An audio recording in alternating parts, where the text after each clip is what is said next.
The story begins with a young man sitting exhausted on a pile of dead bodies, surrounded by collapsed buildings and destruction. He looks up and shouts at his buddy Luo Wei, demanding to know why he betrayed him after they were brothers who fought through life and death together. Luo Wei speaks coldly and tells him to recall the time when strange rifts appeared in the world. Over time, these rifts became known as dungeons, and people who touched them gained mysterious powers called classes. To fight the monsters coming out of those dungeons, Class Core was formed, and they became a part of it and kept conquering dungeon after dungeon. But now, Luo Wei reveals that the young man has become too powerful and uncontrollable. Having surpassed even the Triple S rank, he poses the greatest threat to the Empire's stability, and therefore, he must be eliminated.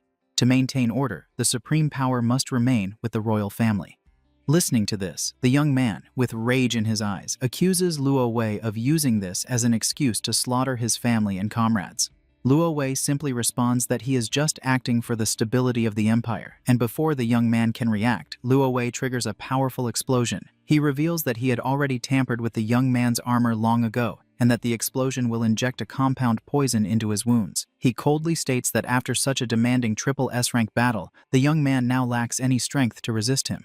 Adding to this final betrayal, Luo Wei mentions he has also prepared an entire army to ensure the protagonist's death, which he considers his last show of respect. Meanwhile, on the verge of dying, the protagonist recalls memories of his time with Luo Wei. But just then, a system notification appears, informing him that his hidden skill, Mirror World, a Triple S rank ability that can revert everything, has finally met its activation conditions, and he can use it. So, with his last bit of consciousness, he selects yes, and then his soul sinks into the dark lake below. Decades later, by a lakeside, a group of boys is torturing another boy named Yun Che by tying him to a tree and submerging his body in the lake. One of them laughs, saying Yun Che is pretending to be dead. He punches Yun Che in the stomach and tells his friend to dunk him again. Yun Che coughs, pleading that he is not faking it. They laugh and mock Yun Che and plan to keep him underwater longer as a lesson. They find his expression funny and intend to pull him out only to beat him more. Yun Che, however, can no longer hold his breath and starts bleeding from his mouth. He wonders inside why he always suffers like this. Just then, something happens and his body starts to glow. Meanwhile, another boy with glasses who is witnessing all this from behind urges them to stop because Yun Che might die. One bully turns around with an arrogant gaze, retorting that if Yun Che is dying, he should heal himself since he is a chanter, though it would not be useful. He then approaches the boy with glasses, puts his arm around his shoulder, and calls him a hypocrite for leading them to Yun Che, blaming him if Yun Che dies. The boy with glasses panics and explains that they forced him. This angers the bully, who prepares to hit him. Suddenly, a powerful light emerges from the lake. The bullies scream in terror and flee, believing a dungeon has appeared right there, and handling a new dungeon is beyond their capabilities. The boy with glasses fixes his attention on Yun Che.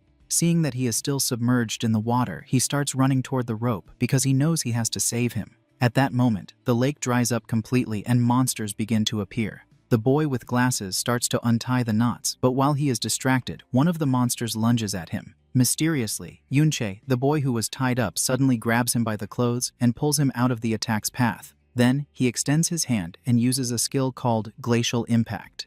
The system informs him that he has used basic heal on a minor demon, but the action has failed because the target's HP is already full.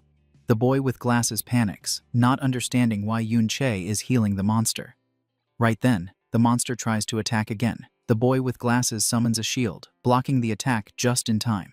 The protagonist, meanwhile, opens his information window and sees that his name is Yun Che, and he has the Chanter class. He realizes he has used a healing spell, and that this is not his original body. He remembers that normally, when someone touches a dungeon, they bind to the system and obtain a random starting class, which should be unchangeable. After that, they grow and become stronger through the dungeon, gaining skills tied to their class. However, he had been a warrior who reached the pinnacle before. He recalls that back then, he had used a skill called Mirror World, and after that, he was trapped in the Mirror World until he heard the dying cry of this boy.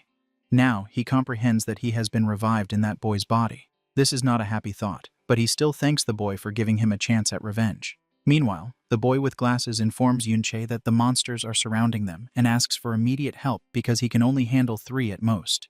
The protagonist knows his new body is too weak, and even these small enemies are beyond his capabilities. With his current speed, he cannot even run away.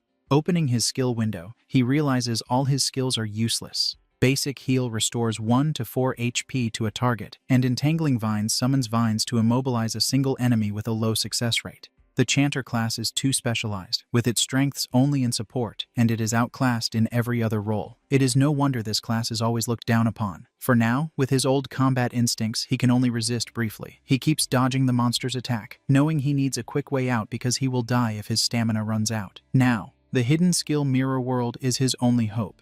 He dodges another attack without knowing how the skill works and then touches the monster, but the skill fails because the conditions are not met. He does not know if his level is too low or if it needs a real mirror. He tries using the skill on the monster again, and this time at its reflection in water below, but it fails once more due to his insufficient level. He concludes that Mirror World needs a reflective surface to activate, but the level issue cannot be solved yet. So, he decides to try another target. He uses the skill on the monster's weapon, but it fails again due to his low level. He tries the skill on a tattered loincloth, but it also fails for the same reason. The boy with glasses panics and urges him to stop wasting time with his useless skills because he cannot hold on much longer. Right then, a burst of energy descends from the sky and a monster called a malformed overlord, level 10, appears. The boy with glasses knows they are dead because an elite monster like this requires at least level 10 to be defeated. Then, right on cue, several more bursts of energy descend from the sky, and his eyes widen in fear, causing him to fall to the ground as hundreds of fierce monsters appear before them. Yunche is still busy trying his skills, while the monsters begin to charge toward them. He tries using his skill on a small stone but is still denied. He wonders if the level gap is too large.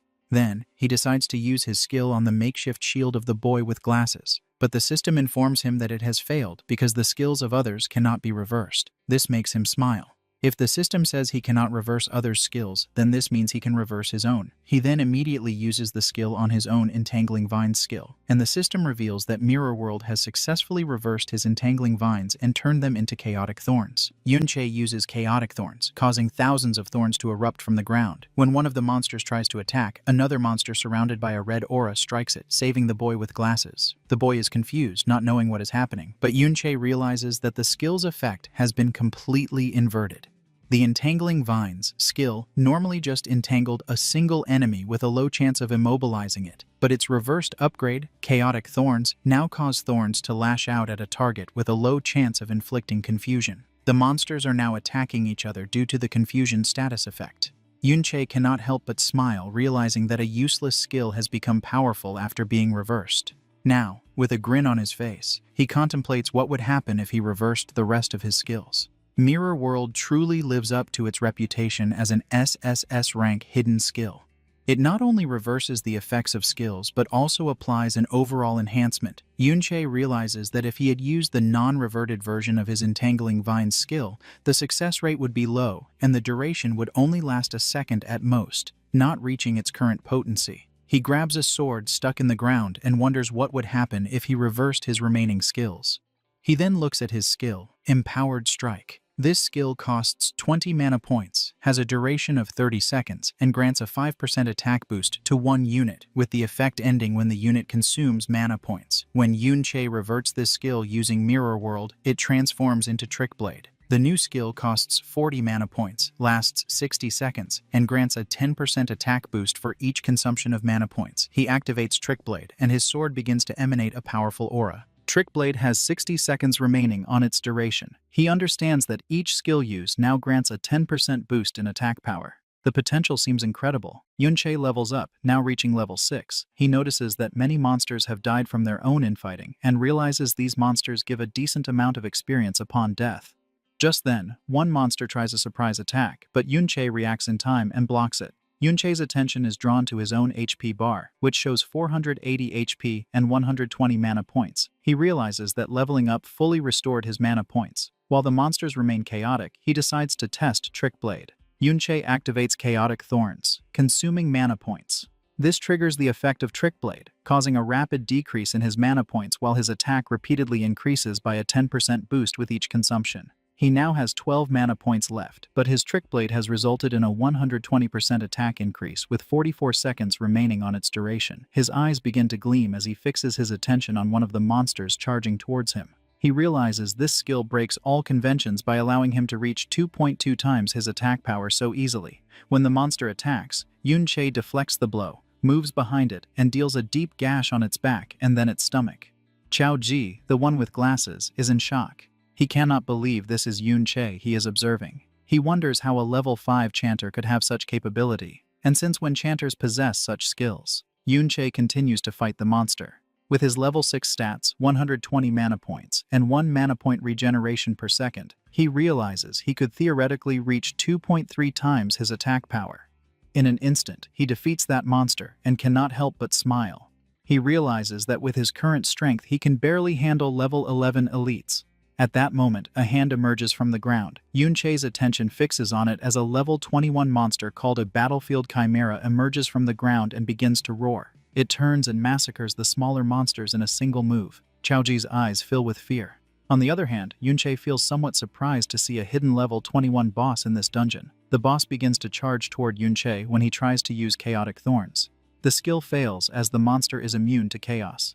Just before the monster can attack, Qiao Ji steps in front and summons his shield. Yun Che feels somewhat surprised, and this reminds him of someone, a blonde-haired boy from his past life, who in a similar situation had called him an idiot, telling him not to charge forward, and wondered why he never listens. And when he is lost in thought, the boss attacks with force, shattering the shield Qiao Ji had summoned and sending him crashing hard against the ground.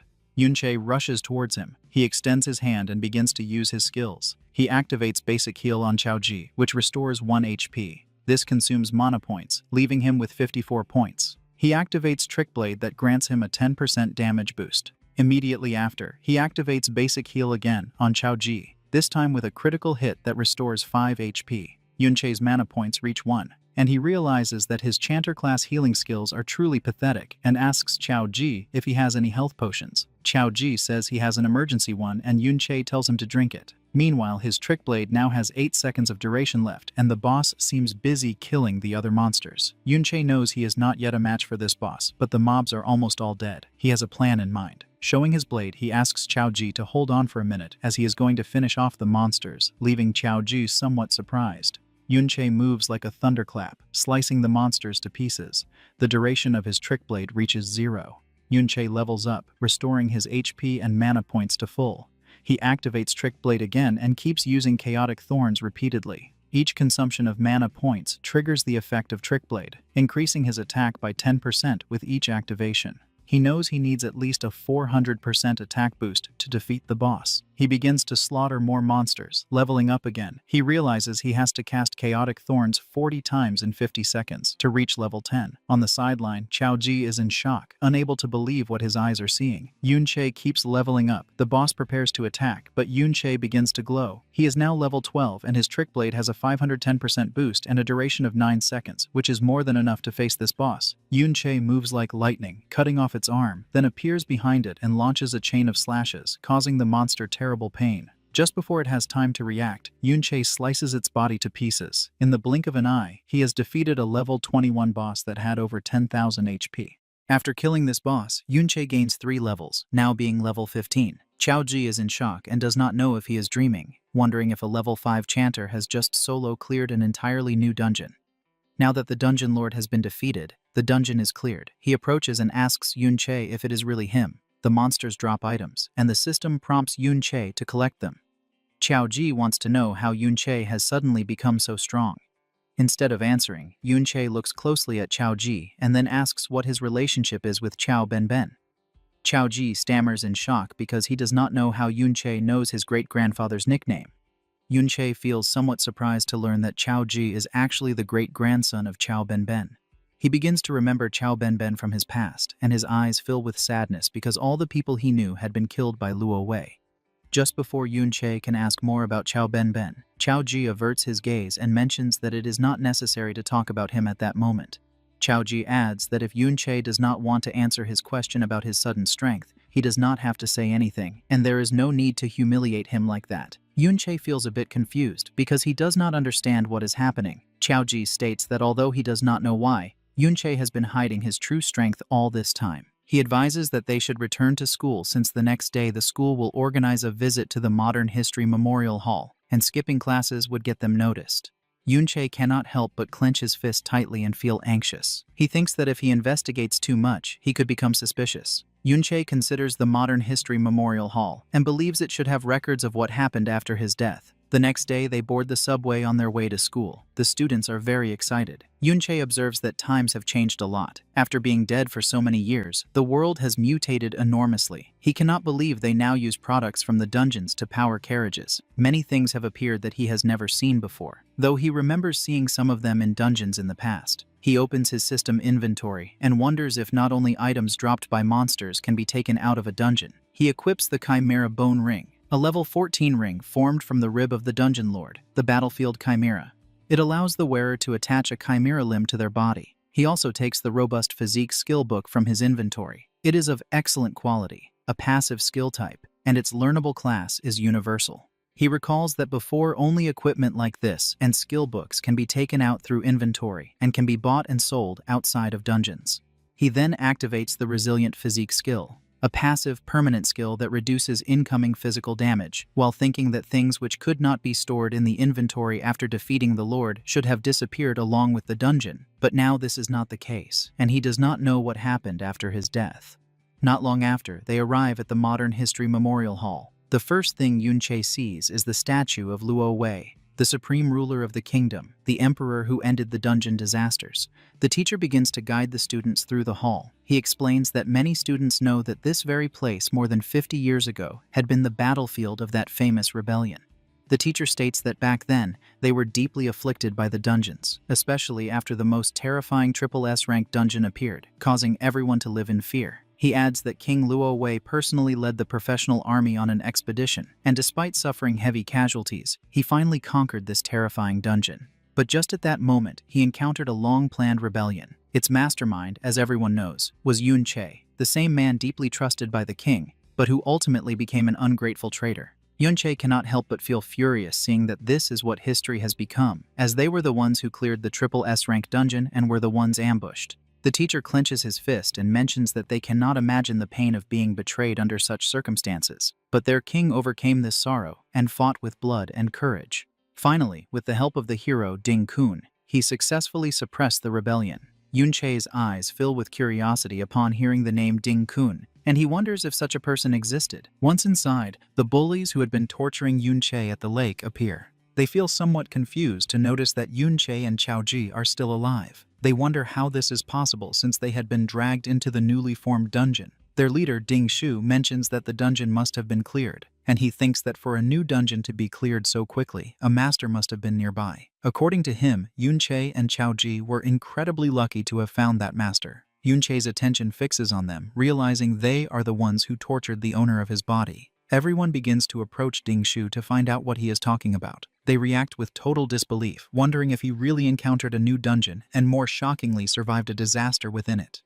Ding Shu approaches Chaoji and puts his arm around his shoulder and mentions that Chaoji is quite lucky to have made it out alive. He begins to whisper, revealing that they almost dragged them into that dungeon that day, and he demands to know how they plan to settle this debt.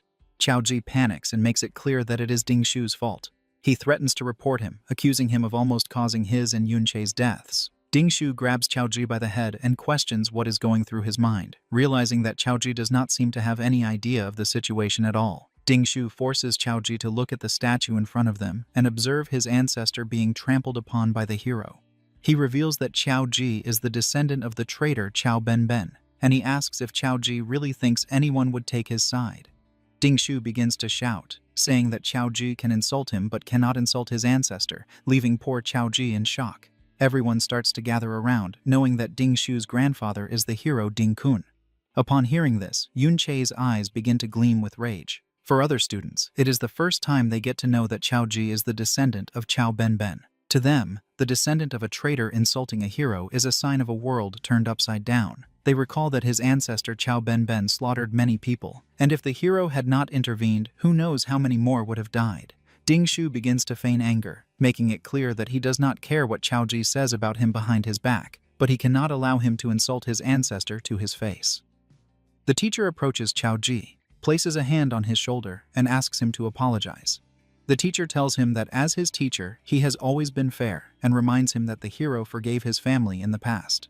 He concludes that even if Chaoji does not feel gratitude for this, he has no right to defame him.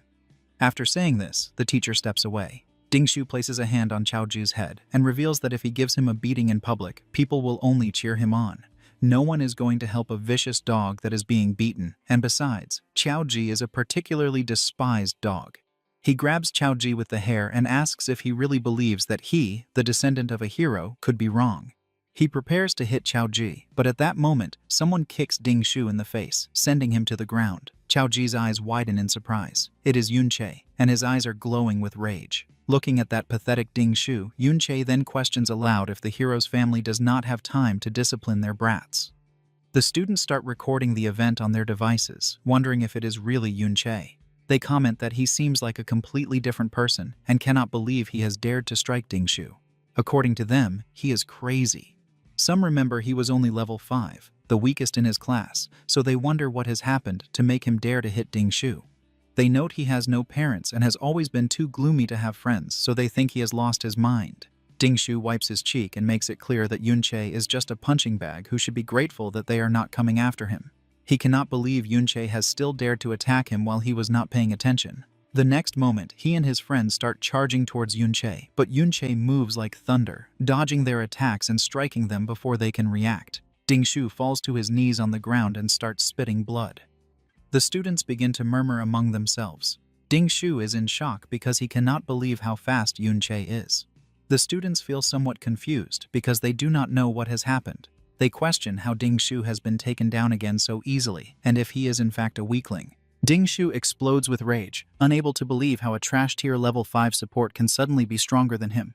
Immediately, he uses the skill Hell, which increases his attack power by 25%. He also equips the Fire-Forged Hammer, which grants him 314 points of attack power. He thinks Yunqei has just gotten lucky, and without wasting another second, he lunges at him. Yunqei moves quickly and, taking advantage of the opening, punches him in the jaw. He is using the skill Trick Blade, which has increased his attack power by 80%.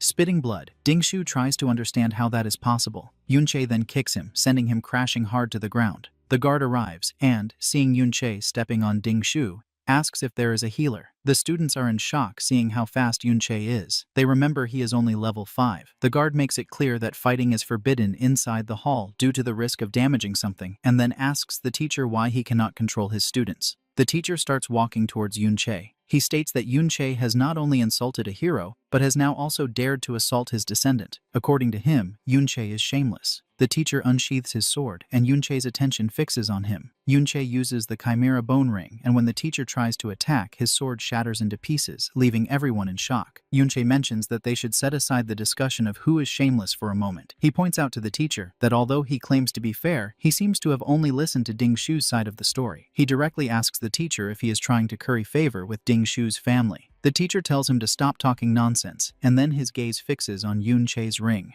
He wonders what kind of equipment it is since, although he has not used his full strength, it has managed to block his attack. While a powerful aura emanates from his body, Yunqei clarifies that it is just a casual comment and adds that he does not believe the teacher is that type of person. The students are in shock because they cannot believe Yunqei has even been able to block the teacher's attack. The teacher promises that he will thoroughly investigate the cause of this conflict.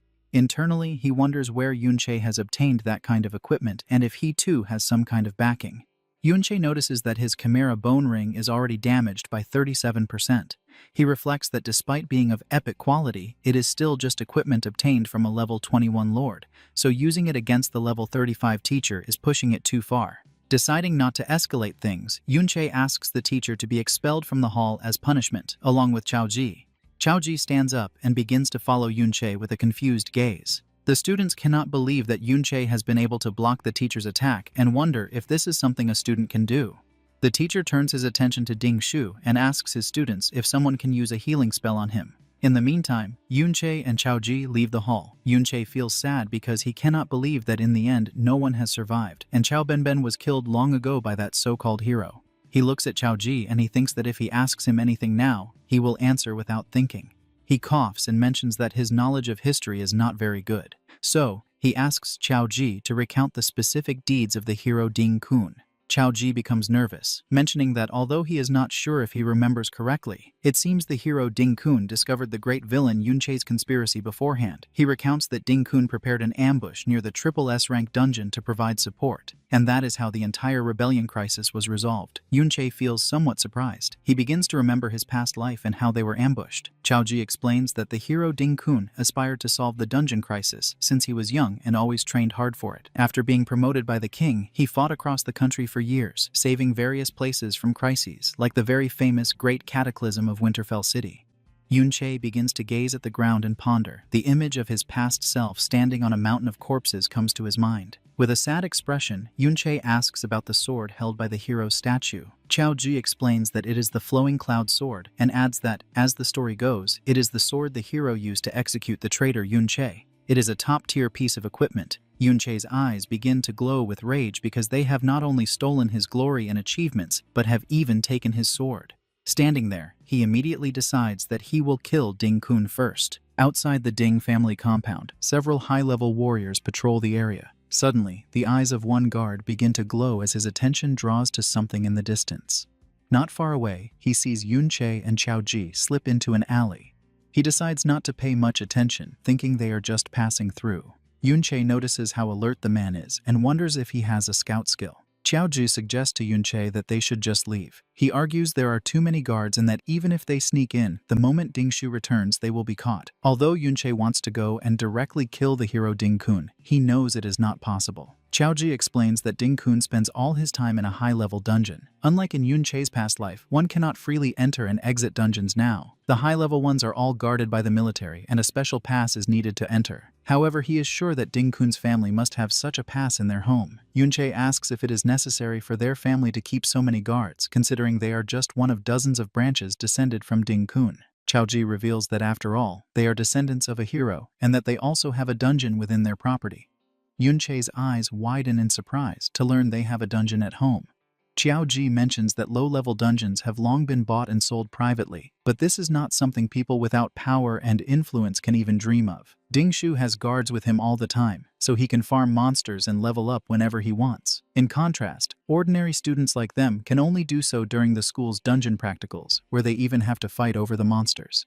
Yunche realizes this era has changed a lot and wonders if this means the richer and more powerful one is, the higher their level will be.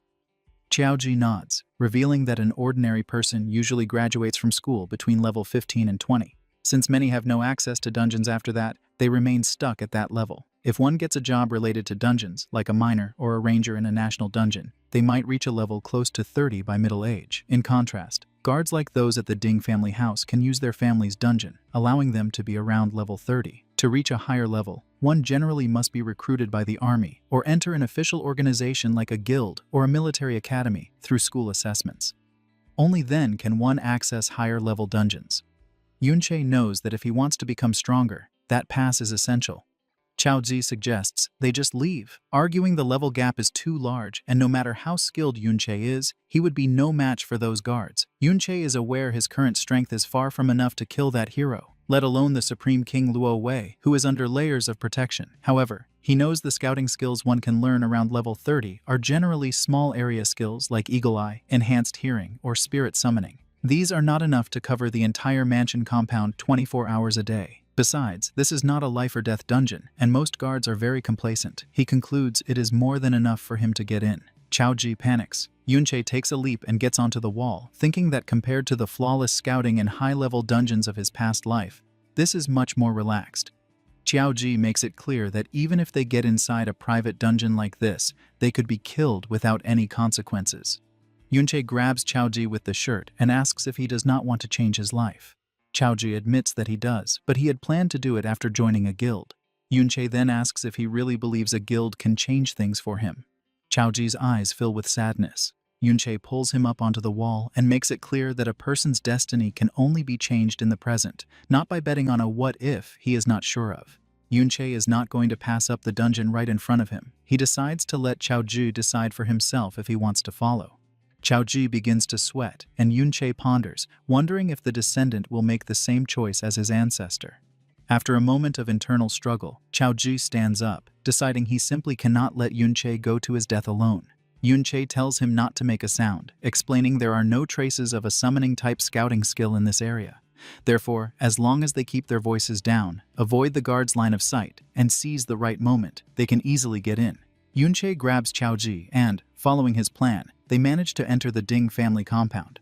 Once inside, Chao Ji notices a dungeon that unfolds underground. They enter the dungeon and see two monsters, one level 6 and the other level 8. Yunche notes that the level is slightly higher than in the previous dungeon, but the number of monsters is not as high, probably because Ding Shu's family kills them regularly. Yunche tells Chao Ji to go and give it a try. Chao Ji cannot help but feel scared and refuses, stating there is no way he can beat them. Yunche forces him to fight. The monsters attack and Chao Ji summons his shield to defend himself. Still unable to believe Yunche trusts him to win, Chao Ji grows nervous and thinks he should not have come. Now he wants to go home. Yunche suggests he try fighting back, but Chao Ji asks how he is supposed to find an opportunity. Yunche assures him that he is watching and nothing bad will happen. Chao Ji decides to trust him and, using his shield, he attacks. Then the other monster tries to attack from behind, but he reacts in time and dodges. It is just as Yunche thought. Chao Ji's talent is actually quite good. The problem is that he is always timid and panics easily, so he only dares to defend. However, his subconscious judgment of spatial positioning is extremely accurate.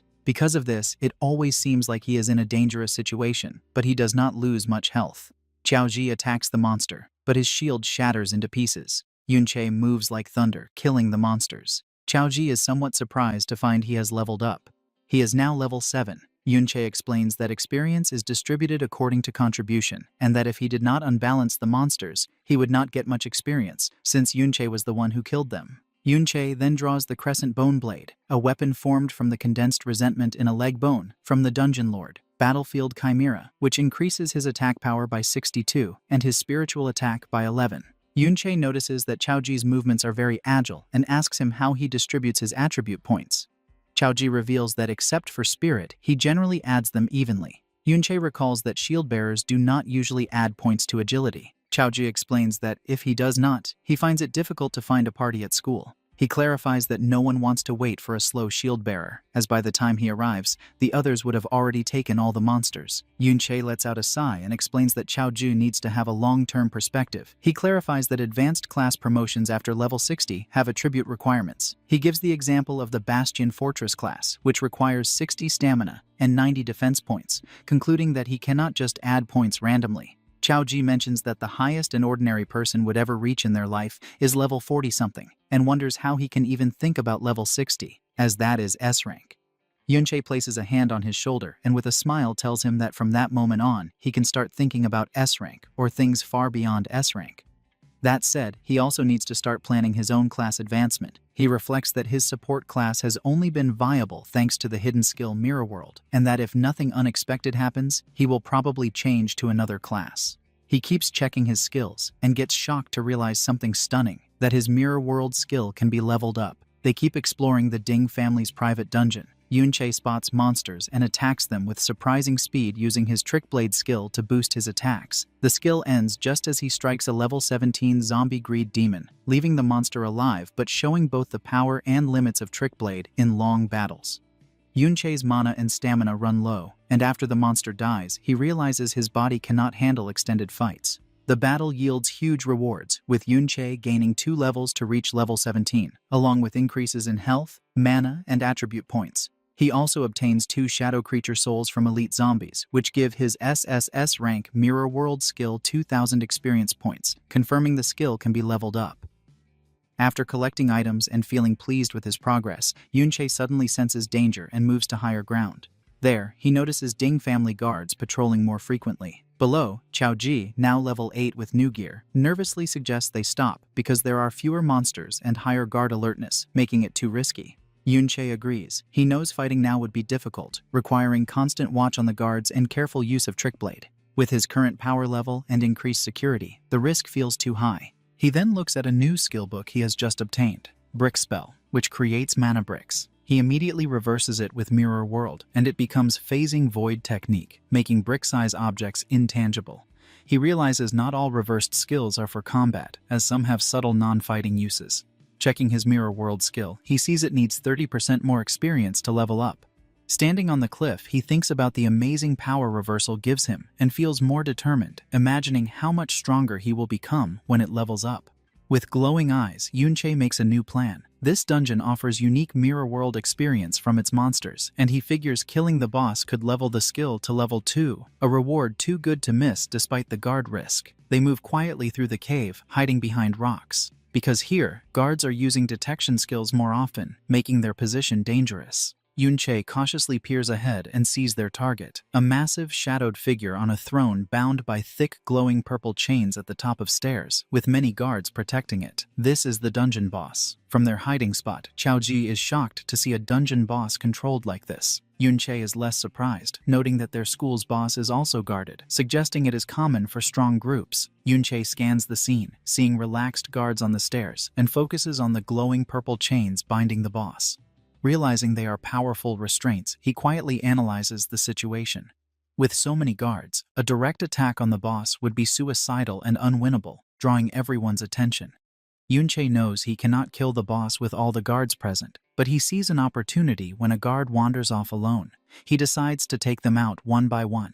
Covering his face, he uses Trick Blade for a 150% attack boost and ambushes the guard. The ambush works perfectly, instantly crippling the guard, who falls as Qiaoji watches. Yunche stands over him with a dark presence and tells him to talk for information. The terrified guard begs for his life, offering any information and admitting the Ding family does not pay him enough to die for them. Yunche listens, seeing this as his chance to ask about his main goal of infiltrating the compound. When Yunche asks about the hero dungeon pass, the guard is shocked and quickly says the old master has many passes in his study, and they are not rare. The guard misunderstands, thinking Yunche is a hero grandpa fanatic. Frightened by Yunche's silence, the guard swears he is truthful, saying he has seen the old master take passes often. He warns that the passes are temporary samples, and without an insider, they would be caught. Yunche is not bothered. He grabs the guard's collar and tells him not to worry. With a cold look, he orders the guard to empty his inventory, showing his plan to steal from him and likely take his identity. He drags the guard back to Ding family compound, holding him by his shirt. He is disappointed by a single mediocre skill book he got from the guard. The terrified guard swears it is all he has, explaining the Ding family keeps all valuable dungeon drops in their inner residence, leaving outer guards with scraps.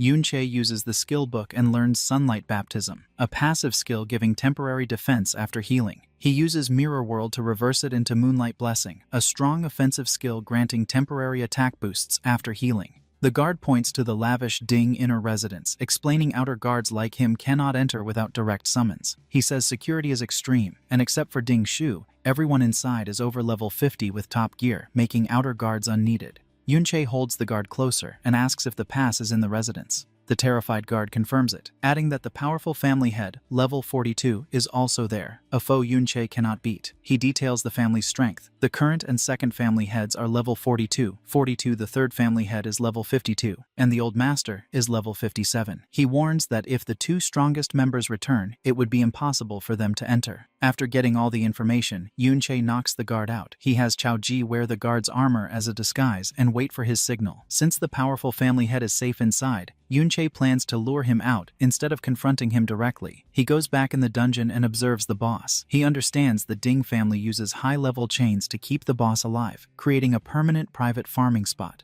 He realizes this system's security, relying on easily guarded chains, can be exploited because the guards think their method is safe since no one would unlock the chains. But they do not know Yunche, who from his past life knows how to unlock them. He quietly approaches a guard and easily undoes the lock. The chains fall, and the enraged boss breaks free, going wild. Guards panic while the huge monster rampages. This chaos is exactly what Yunche needs to lure the family head out of the inner residence, using the perfect method. The plan works as alarms blare, and the level 42 family head rushes from the now unguarded inner residence, ordering immediate dungeon reinforcement. And while he and his guards charge to handle the crisis, Yunche uses the distraction to grab the powerful level 60 combat chains that bound the boss. Holding the pulsing high-level gear, Yunche knows his plan has succeeded. With the family head and elite guards busy, he and Qiaoji can easily enter the inner residence. Meanwhile, a fancy car arrives at the main entrance of the Ding family home, carrying the second master, Ding Hao, who is level 42, and his son, Ding Shu. Ding Shu dismisses his recent defeat by Yun Che as a minor issue. Ding Hao makes it clear that his purpose for being there is not merely to greet him. He then opens the car door for two guests from their school, the blonde-haired Miss Yun Sha and her dark-haired friend. He welcomes them in with a smile, but then he spots a guard bowing right in their path and his smile suddenly vanishes, turning into anger. He roughly kicks that servant out of his path, shouting at the man for blocking the way. The servant lying on the ground is Chao Li, the youngest uncle of Chao Ji. From a hiding spot in the woods, Chao Ji, disguised in guard armor, watches the scene with growing anxiety. Yun Che appears silently behind him, causing Chao Ji to startle. Chao Ji expresses his worry, stating that with the Ding family members returning, it is too dangerous to proceed with sneaking into the house. Yun Che calmly asks why he is so concerned, and Chao Ji wonders how Yun Che moved so quickly. Yun Che explains his reasoning, stating that the creature he freed is a dungeon lord. He notes that even a level 31 dungeon lord is difficult to capture alive, meaning it will occupy the Ding family's main fighters for a significant amount of time. He concludes that this ongoing chaos presents the perfect opportunity for their mission. He then asks Chao Ji to report what he witnessed. Chao Ji looks back at the mansion with deep sadness, identifying the kicked servant as his youngest uncle, Chao Li, a man stuck at level 17. This sight prompts Chao Ji to share a painful part of his family's history with Yun Che. He explains that when the original Yun Che was branded a traitor, his own family had already been killed. Chao Ji reflects that this early death perhaps spared them the decades of shame and suffering that followed for families like his, who were labeled as traitors by association. Hearing about the immense pain inflicted on his old friend's descendants because of historical lies, Yun Che becomes furious, but he does not show it. They continue to observe from the trees, and Chao Ji recounts the sorrowful fate of the Chao family. After being declared traitors, the family faced systematic persecution from the empire. Their properties were confiscated, their homes destroyed, and their lives ruined. The situation worsened under secret orders from the so-called hero, Ding Kun, who ensured the surviving Chao family members were constantly harassed and abused. Broken and with no means to survive, the remaining Chao family members were forced into servitude under the very people who destroyed them, the Ding family. They now live in poverty, their existence dependent on reading their master's moods and begging for scraps. Chao Ji admits with profound shame that his family is sometimes paraded as proof of the Ding family's supposed mercy and power for forgiving the children of a traitor. He reveals that his father's generation attempted to rebel and speak out against the injustice, but their efforts ended in disaster. The immense pressure drove his father to insanity, while his uncle, Chao Li, became completely broken and obedient, behaving like a loyal dog to the Ding family. Burdened by this history of hopelessness, Chao Ji begins to doubt the wisdom of following Yun Che into such a perilous situation. Yun Che turns to him and states firmly that he must enter the inner residence. A panicked Chao Ji tries to stop him, urgently reminding him that Ding Shu's father, a fully equipped level 42 fighter, is inside. He warns Yun Che that discovery would mean certain death. Yun Che shows no fear in the face of this danger. He explains his philosophy that in an era where the powerful tightly control access to dungeons and power, one cannot change their destiny without taking great risks. He looks directly at Chao Ji, adding that some things will never be accomplished through hesitation and waiting. Finally, Yun Che presents him with a clear choice. He offers to help Chao Ji change his fate, but emphasizes that Chao Ji must first make the decision to act. Yun Che says he will fight back regardless, but he will not force Chao Ji to follow. Despite Yun Che's resolute words, Chao Ji remains terrified and doubtful. He argues that the Ding family is a colossal power that influences the entire world, and he cannot see how two people could possibly challenge such a force. Yun Che turns away from him, his gaze fixed on the distant inner residence, and as he begins to walk forward, he tells the stunned Chao Ji that his goal is far greater than overthrowing a single family. The true enemy he intends to fight, he declares, is the entire empire itself. Meanwhile, inside the quiet inner residence, Ding Hao relaxes on a couch, served by a maid. He ponders how the dungeon lord managed to break free from its powerful chains. Noticing his thoughtful expression, the blonde girl, Miss Yun Sha, politely asks her uncle if their visit is poorly timed due to the emergency, offering to return another day. Ding Hao quickly dismisses her concerns, assuring her that his older brother, the family head, is handling the situation. He insists that a simple dungeon problem is far less important than her visit. He continues with a smile, explaining that his powerful father, the old master, and his third brother are already returning to the mansion to meet her upon hearing of her arrival. He also reveals that they have contacted Hero Grandpa, Ding Kun, who is very excited to meet her, making it clear that the dungeon situation is under control. From a concealed position on a balcony, Yunche overhears the entire conversation, and his attention snaps to the mention of Hero Grandpa, knowing it refers to Ding Kun. His mind quickly connects this new information with the intelligence from the captured guard. He understands that entering the hero's dungeon requires both a pass and an escort from an insider. He observes the guests, noting the extreme respect shown to Miss Yunsha, and deduces her status must be exceptionally high. A significant detail then strikes him. Her name, Yunsha, shares the same surname as his current body. He wonders if this is merely a coincidence, but decides to table the thought for later. He refocuses on his immediate objective, securing the dungeon pass. With the Ding family's strongest combatants still distracted, Yunche seizes the moment to sneak into the inner residence. He moves with absolute silence through the opulent hallways, deftly slipping past two chatting maids and melding with the shadows. Meanwhile, outside the dungeon, the immediate crisis has been resolved. The family head, Ding Yi, level 42, and his forces stand victorious over the captured dungeon lord. Ding Yi analyzes the situation, concluding the creature was intentionally released. He is troubled by their failure to identify the perpetrator. He reasons that such a bold action would not have been taken for a single piece of equipment like the chains. Determined to secure his home, he orders his guards to immediately surround the inner residence, and his primary concern is the safety of his important guest. He cannot allow anything to frighten the young lady. Inside the study, Yunche begins his search. He goes to the desk described by the guard, but is initially frustrated to find the drawers empty. Remembering his new non-combat skill, he uses phasing, the reversed version of brick spell. This allows his hand to pass through the solid wood of the desk, revealing a hidden compartment. Inside, he finds a drawer filled with books and journals. He removes the contents and spots what appears to be a personal diary. Setting it aside, he discovers the true treasure, a collection of high-quality fancy skill books. One of them is for a powerful support skill called Slowing Aura, which can slow all enemies within a wide area. Meanwhile, the entrance to the Ding family's inner residence suddenly swarms with guards. Hiding in the nearby woods, Chaoji watches in terror, fearing their discovery, and his panic intensifies as more guards arrive, and he realizes the extreme risk of the situation. He worries that if Yunche does not escape immediately, he will be captured. The fear of capture triggers painful memories of his father's madness and his family's perpetual suffering, and his initial instinct is to flee, to save himself by sneaking away. At that moment, one of the guards approaches his hiding spot, and he is paralyzed with indecision. But at this critical moment, Yunche's words echo in his mind. He could be helped to change, but he must choose to act first. He makes up his mind and lets out a loud shout, deliberately drawing the guard's attention. He then bursts from his hiding place and starts to run, leading the guards away from the mansion.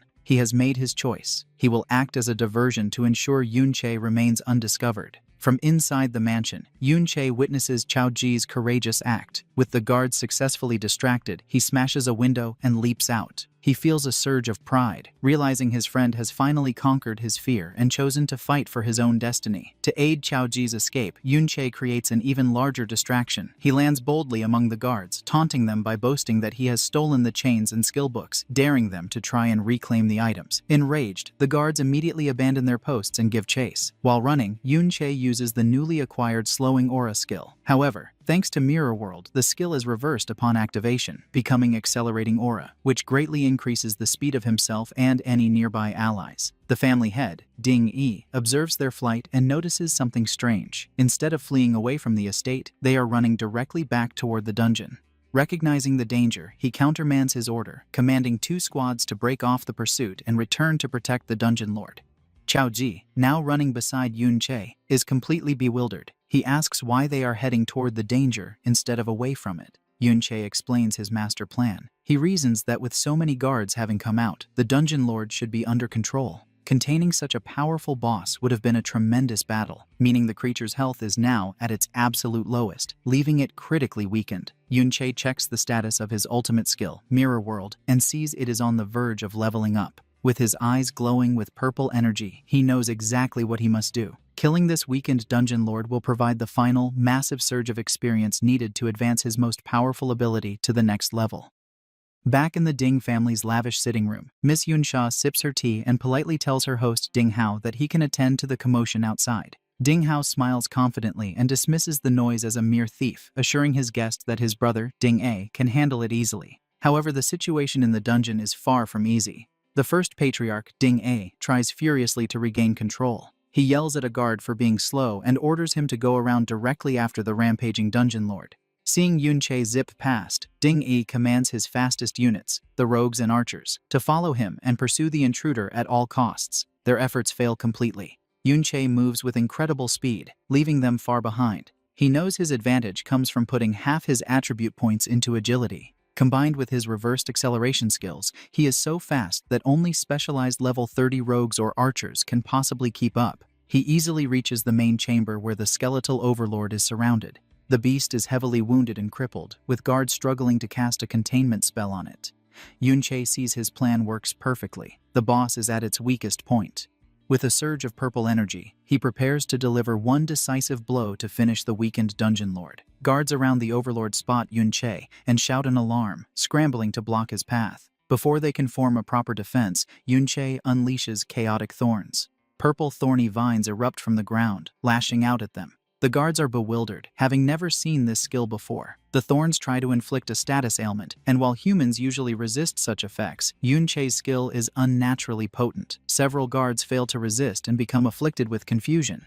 One mage blasts a fellow guard with a powerful spell, throwing their ranks into complete chaos. The other guards watch in shock, stunned by the skill's impossibly high success rate. With his enemies now fighting each other, Yunche seizes his chance. He blurs easily through the disorganized guards, his path clear to his prize, the low-health overlord ripe for the taking. While he slips through, the guards panic, yelling about why their shields and crowd control fail, accidentally hitting allies in their confusion. Yunche notes their poor coordination, recognizing them as a lazy crew with no real team battle experience. He muses that long peace has made them soft, leading to their downfall. A guard captain tries to rally his men, insisting that if they can pin down the intruder, he will be dead. Just then, First Master Ding-E arrives, commanding his men to hold Yunche. He declares he will deal with the intruder personally. With his blazing weapon, he leaps, preparing for a devastating attack on Yunche. Yunche decides to face the attack head-on and pulls out the level 60 combat chains he stole. Though too low-level to fully equip them, he knows their immense durability remains. Just as Ding-E's fiery attack descends, Yunche uses the chains as a makeshift shield, successfully blocking the powerful blast's full force. Then he cleverly turns Ding-E's powerful attack to his advantage. Instead of just blocking the fiery blast, he uses its immense impact to propel himself backward like a cannonball. This move shatters the magical seal the guards try to maintain around their boss.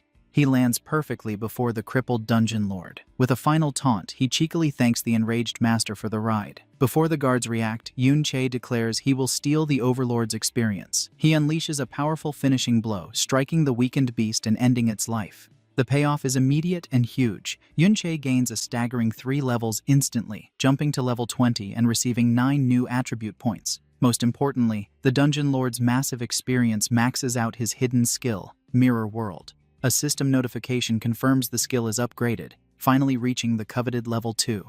Seething with rage after his kill is stolen, First Master Ding-E screams in fury and charges Yunche with his fiery axe. Following his lead, the remaining guards rush forward, determined to capture the audacious intruder who stands calmly before the massive dungeon lord's corpse. But Yunche is unafraid. He focuses on his spoils and tries the level 2 Mirror World. Just as Ding-E's powerful attack is about to connect, it passes harmlessly through a shimmering image of Yunche, who then vanishes. The guards stop, confused by his sudden disappearance. Yunche finds himself in a completely new place. The world around him has transformed into a silent crystal blue-green version of the dungeon. From this strange dimension, he can see transparent versions of Ding-E and the other guards who are unaware of his presence. A timer shows his mirror walk will last almost 30 minutes. He realizes with excitement that he can now enter the very world inside the mirror. Yunche reflects that inside this strange blue-green mirror world, everything is a perfect mirror image of the real world, but flipped left to right. At first, he thinks the ghostly shapes of the guards are just illusions as his hand passes right through one. But when he touches the crystal-like ground, he finds it is solid, realizing this place is more than just a visual trick. He picks up the solid crystal piece from the ground, and a system message informs him he has obtained a mirror shard that can be taken out of this world and into the real one. This is a significant find. He understands that with his mirror world skill now at level 2, he can bring physical objects from this other dimension into his own. Wondering about other changes from the skill's upgrade, he checks his system screen. He sees a completely different list of skills showing many powerful reversed abilities like invisibility and force field cage, but most are marked as not activated, which confuses him. A system message quickly explains that these skills are the reversed forms of base skills he has not yet learned. He then understands the full scope of his new ability. The list shows the reversed forms of all skills he could potentially learn. He now knows that to use any of these powerful abilities, he first needs to find and learn their normal versions in reality. The skill reversal he used at level 1 was just a basic part of his ability's true potential. He can now pick strong skill pairs and plan his entire class development ahead of time, knowing exactly what powerful reversed forms he will obtain. While considering his skill's full potential, Yunche suddenly senses something behind him. Turning, he sees a faint blue-green human shape floating aimlessly in the crystal air. He wonders if it is a soul, similar to how he was trapped before his rebirth. The idea interests him, and he considers if other souls are also trapped in this strange world. Without warning, the calm soul flashes with green energy, transforming into a screaming, bone-like undead creature that lunges at him. Surprised, Yunche pulls out his glowing blade and prepares to fight. He meets the creature's attack and with one swing easily destroys the undead being, noting it did not seem very strong. Just as he defeats the creature, a new system message appears. The system offers him an undead contract. It explains he can make a pact with the soul he has just defeated, allowing it to leave the mirror world and fight for him in the real world. The contract also states the soul's maximum level will always match his own level, and he can maintain 20 such contracts simultaneously.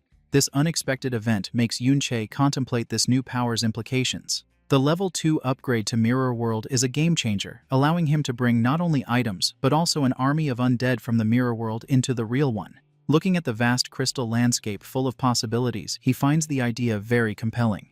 Back in the real world, the situation is chaotic. With its lord defeated, the private dungeon has vanished, leaving a stunned and confused army of guards. They cannot comprehend where the intruder has disappeared. One captain frantically asks how he just vanished, wondering if it was a high-level rogue stealth skill. A rogue expert quickly denies this, explaining their stealth abilities have clear limits and cannot make someone disappear so completely. The lack of answers angers the first master, Ding A, who grabs the rogue and demands to know how the intruder escaped with so many guards present.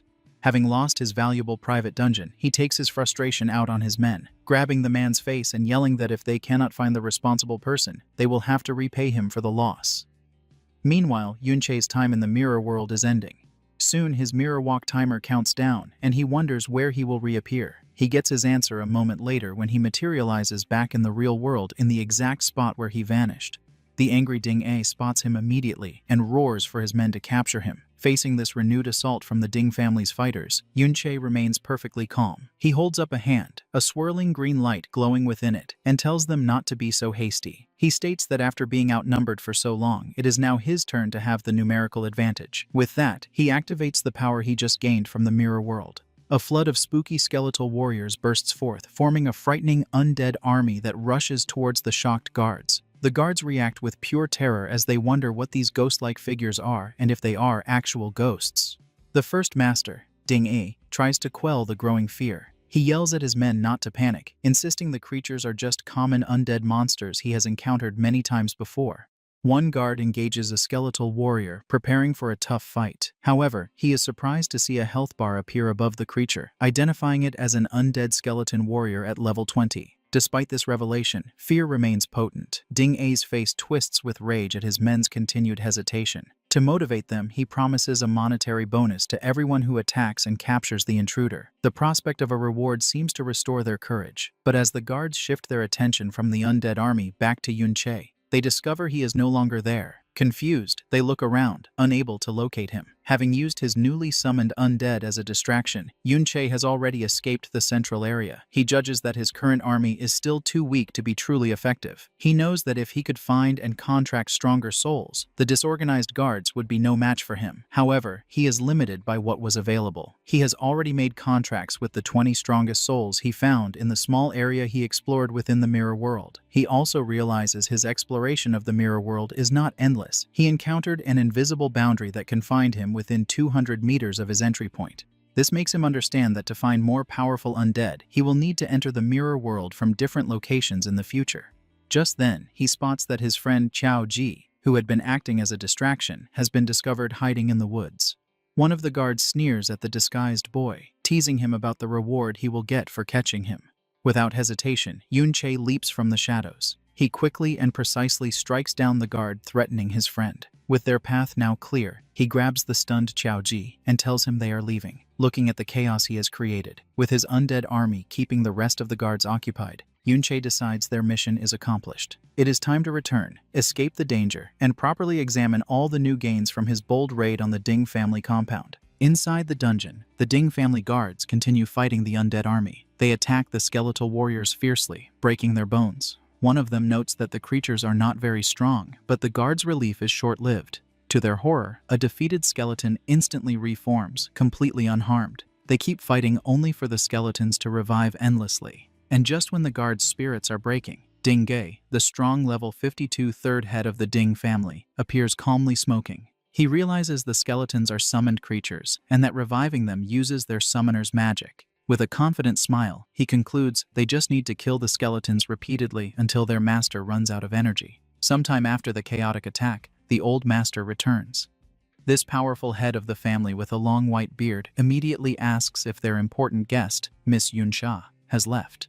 Inside, his son Ding Hao bows respectfully, apologizing for failing to keep her there. He explains the intruder was unbelievably bold, causing a commotion by shouting and breaking a window, which scared their guest away. The old master, the formidable level 57 Ding Dan, son of hero Ding Kun, becomes furious. He yells at his son for the complete security failure, enraged that an intruder got in and escaped without being identified. Ding Hao bows his head in shame, taking full blame. However, Ding Hao offers good news. Despite the chaos, Miss Yunsha agreed to go to the hero's dungeon, meaning his grandfather Ding Kun's matter was not ruined. This does not calm the angry master. Ding Dan swears they will kill the culprits without mercy. He then impatiently orders his son to quickly check what else was stolen. Safely away from the chaos, Yunche reviews his gains. He looks at the temporary dungeon access permit he stole, which has Chaozi's name. He has the pass, his main goal, but still needs an escort for the hero's dungeon. He decides not to rush this problem. He assesses his other gains from the Ding family house raid. The raid was very profitable, raising his level to 20. His powerful Chimera Bone Ring is almost destroyed from blocking an attack, but he stole over 10 valuable skill books. He sees one book has chant skills, all support types. He learns Battle Song Chant, which boosts critical hit rate and damage but lowers defense. He immediately considers its reversed form, Shield Song Chant, which would do the opposite. He excitedly realizes that by learning and reversing these support skills, he can greatly boost his stats. With these boosts and a new passive skill that increases his strength, he knows he can crush any same-level opponent with pure stats. Besides skill books, the Dungeon Lord dropped a rare level 30 item, Corrupted Knight's Armor, which will be useful later. But most importantly, above all the levels, skills, and equipment, he has finally leveled up his hidden skill, Mirror World, to level 2. Thinking about his new abilities, Yunche admits his necroantic summons greatly increase his combat power. But he knows it is not enough. Recalling the hero Ding Kun's statue, he judges his enemy is at least an S-rank berserker. To have any chance of killing him, Yunche figures he needs to reach level 50 or higher, and more importantly, find and contract an S-rank necroantic spirit. Later, safe from the Ding compound, a still-shaken Qiaoji nervously asks Yunche if they will not be followed. Yunche calmly says they lost their pursuers and are safe since their faces were not seen. Still, Qiaoji remains uneasy, and Yunche notes how hard the experience must have been for him. Seeing his current undead army is too weak, Yunche decides his next step. He asks Qiaoji if there are any nearby dungeons where a powerful person has died. When Qiaoji looks confused, Yunche explains he needs a higher level dungeon to level up faster, adding the powerful person is for something he will find out later. After a moment, Qiaoji confirms there is such a place. However, he hesitates, worried. He reveals it is the school's private dungeon, and they cannot sneak in. This information makes Yunche pause, thinking about a controlled, heavily guarded dungeon. But he does not waver. He simply decides if normal entry is impossible, he will use special methods to get what he wants. As part of his special methods to enter the school's private dungeon, Yunche meets his class teacher. He gives the teacher a valuable, rare, purple-quality skill book for his Wanderer class, stolen from the Ding family. The bribe works. The teacher, now believing Yunche has powerful backing, becomes more helpful. He admits dungeon access is usually fixed, and he cannot easily change things. However, he explains a loophole. The dungeon is open for graduating students. While Yunche is not normally qualified, a teacher can recommend an outstanding student. Convinced of Yunche's outstanding potential, he promises to get him a spot. The plan succeeds. Yunche joins students entering the school's valiant dungeon. Other students are determined or flattering. One grimly notes it might be his last chance to level up, while another thanks the hero. As Yunche walks past the glowing portal, he feels a strange unease, sensing something is wrong with this dungeon. The teacher enthusiastically explains it is where the hero once fought, and traces of his power might remain inside. Nearby, Qiaoji listens grimly. He horrifyingly realizes the Valiant Dungeon is where, according to the Empire's fake history, hero Ding Kun valiantly killed his great-grandfather, traitor Qiao Benben. Knowing the dark truth, Qiaoji hesitates. He struggles, wondering if he should tell Yunche what he knows about the dungeon's true history. The students gather at the dungeon entrance, and the teacher gives a final warning. It is a high-level dungeon, and they must be careful within their limits. He then singles out a red-haired student in armor, named Z, telling him to look after Yunche and Qiaoji. Xie is clearly annoyed, complaining he cannot focus on leveling up if he has to babysit. Another student pushes him forward, telling him to stop complaining as the dungeon is open, grumbling about why younger students are allowed. Yunche and Qiaoji enter the dungeon along with Xi and the others. Xi condescendingly orders Yunche and Qiaoji to stay back and not cause trouble, threatening to abandon them if they are a burden. The group goes into the vast, purple-lit interior. Yunche silently assesses his surroundings and notes it is supposed to be a level 20 to level 40 dungeon. However, his instincts from his past life scream that something is wrong. A deep unease washes over Yunche as he feels a profound danger that does not fit a dungeon of this supposed difficulty. As students go deeper into the glowing purple Valiant Dungeon, Yunche sees Yun Yin and her blonde friend Yun Sha inside. He wonders how they, as younger students, are allowed entry. Xie, the red-haired senior student assigned to watch Yunche, also sees the girls and points them out to another armored student. This student immediately dreams of escorting the attractive girls. His fantasy is cut short by a taller, serious student in a helmet who smacks him and tells him to stop dreaming. This student reveals that Yunyin and Yunsha are much stronger, both over level 30. He scoffs that they should be asking the girls for help, and the daydreaming student is not good enough for them. Embarrassed, the student mutters that he was just talking. As the older students talk, the daydreaming boy watches Yunsha and Yunyin. To his and his friends' surprise, the two high-level younger students ignore them and walk directly towards Yunche and Qiaoji. Yunche watches them approach, feeling confused. He recognizes Yunsha as the high-status guest from the Ding family's house. Her direct approach makes him suspicious. He wonders if she knows the original owner of his body, or if she is confronting him for Ding Shu, whom he publicly embarrassed. Yunsha's approach is direct and friendly. Smiling confidently, she tells Yunche she saw him at the memorial hall and compliments his fighting skills, adding his voice is unique. Yunche is not sure what she wants, thinking she is just making small talk. However, Yunsha's eyes glow gold as she leans closer, revealing she recognizes his voice from the shattering glass during his escape from the Ding family residence. This stuns Yunche. He realizes, alarmed, that this powerful girl has identified him as the intruder just from hearing him speak. Having made her point, Yunsha's clothes change to white mage-like combat gear. Yunyin does the same, putting on a dark green energy outfit. Yunsha then tells a still surprised Yunche they will explore the dungeon first, then walks away with her friend. As they walk off, Yunche processes the encounter carefully. He understands she recognizes him as the intruder but chooses not to expose him publicly, subtly delivering the message. This makes him wonder if it is a warning. He considers the dangerous possibility that Ding Shu also recognizes his voice from their earlier fight. However, Yunche decides not to worry for now. He is confident that as long as the Ding family does not act immediately, his fast leveling speed will soon make him strong enough for any threat they pose. Seeing her act as friendly, he decides to offer a warning back. He calls out, advising them to be careful, as his instincts tell him the dungeon feels strangely dangerous.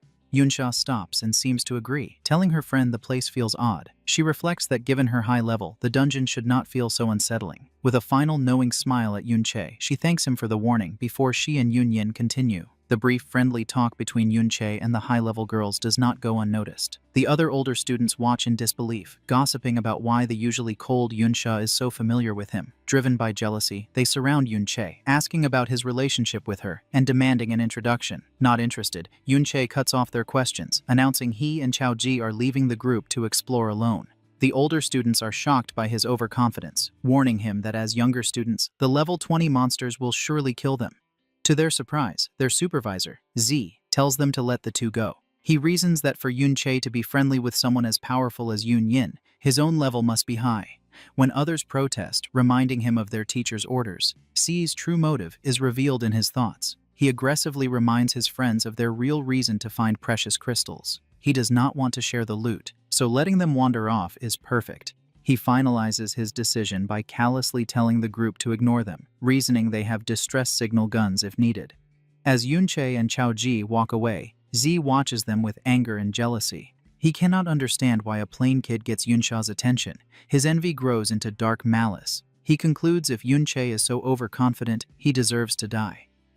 Sometime after Yunche and others enter the dungeon, an angry Ding Shu arrives at the entrance. A male staff member and a woman ask him what he is doing. Filled with rage, Ding Shu grabs the man's shirt, asking if a team has just gone inside. The staff member demands to know what he plans to do. This fight comes after a frustrating meeting Ding Shu had with his family elders. When he tries to tell them Yunche and Qiaoji are the intruders who raided their home, his father, Ding Hao, dismisses him.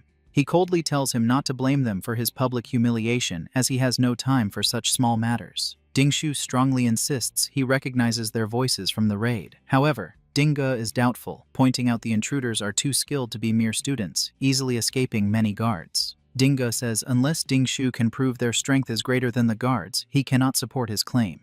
Irritated, the family head, Ding Dan, coldly tells him to leave them to their important matters. Dismissed by his family, Ding Shu has no choice but to act himself. Back at the dungeon entrance, he confronts the staff member, declaring with crazy determination that since Yunche and Qiaoji are inside, he has to go after them. Inside the dungeon, Yunche engages in combat with a tough level 20 greed demon crystal giant made of sharp blue crystals. The creature attacks fiercely, and as Yunche dodges its strikes, an even stronger enemy appears, a level 30 greed demon crystal eye that shoots a powerful beam of purple energy directly at him. Recognizing the new monster's immense power, Yunche prepares to withstand the hit. From a distance, a terrified Qiaoji shouts Yunche's name and uses a support skill called Surrounding Shield, which creates golden shields with angel wings around Yunche, providing 500 durability and 700 defense for 3 minutes. Qiaoji does not stop there. He also uses Motivational Shout, wrapping Yunche in an aura that grants the inspired status, boosting his attack power and speed by 5%. This demonstrates Qiaoji's rapid development as a skilled support player. Strengthened by these buffs, Yunche unleashes a series of powerful attacks on the crystal monster. With his Trick Blade skill active, granting a 70% attack boost, he shatters the level 30 crystal eye with a final decisive blow. The victory yields immediate rewards. Yunche levels up to level 21 and gains 3 attribute points, while Qiaoji levels up to level 11 and also receives 3 attribute points. Yunche explains to his friend that the Surrounding Shield and Motivational Shout skills come from the books they stole from the Ding family, noting their usefulness and Qiaoji's ability to learn them effectively.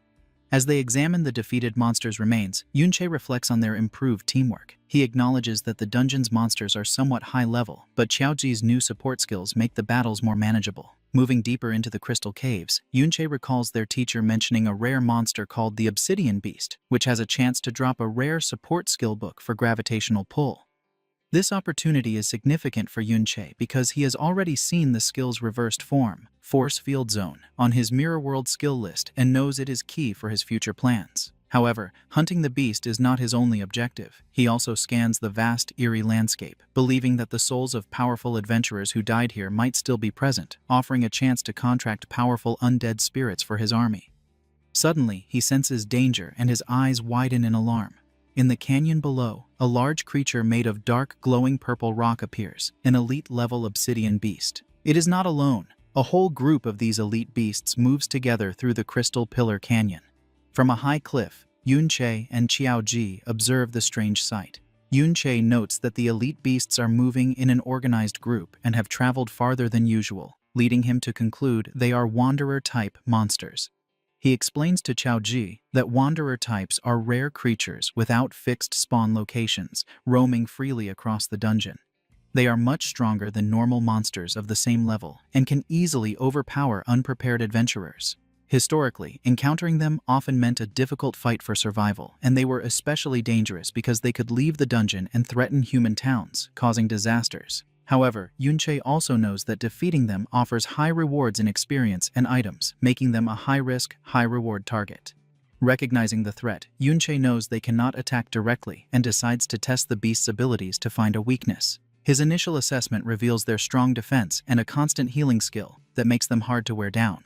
Before he can devise a new plan, the beasts retaliate with coordinated mana ray attacks. Yunche uses his high speed to weave through the energy beams, aided by Qiaoji's winged shields, but the attacks are too numerous. One beam hits him, drawing blood and causing pain, and a quick check of his health bar shows significant damage. He realizes that even with his agility, he cannot dodge everything, and without Qiaoji's shield, he would have been severely injured.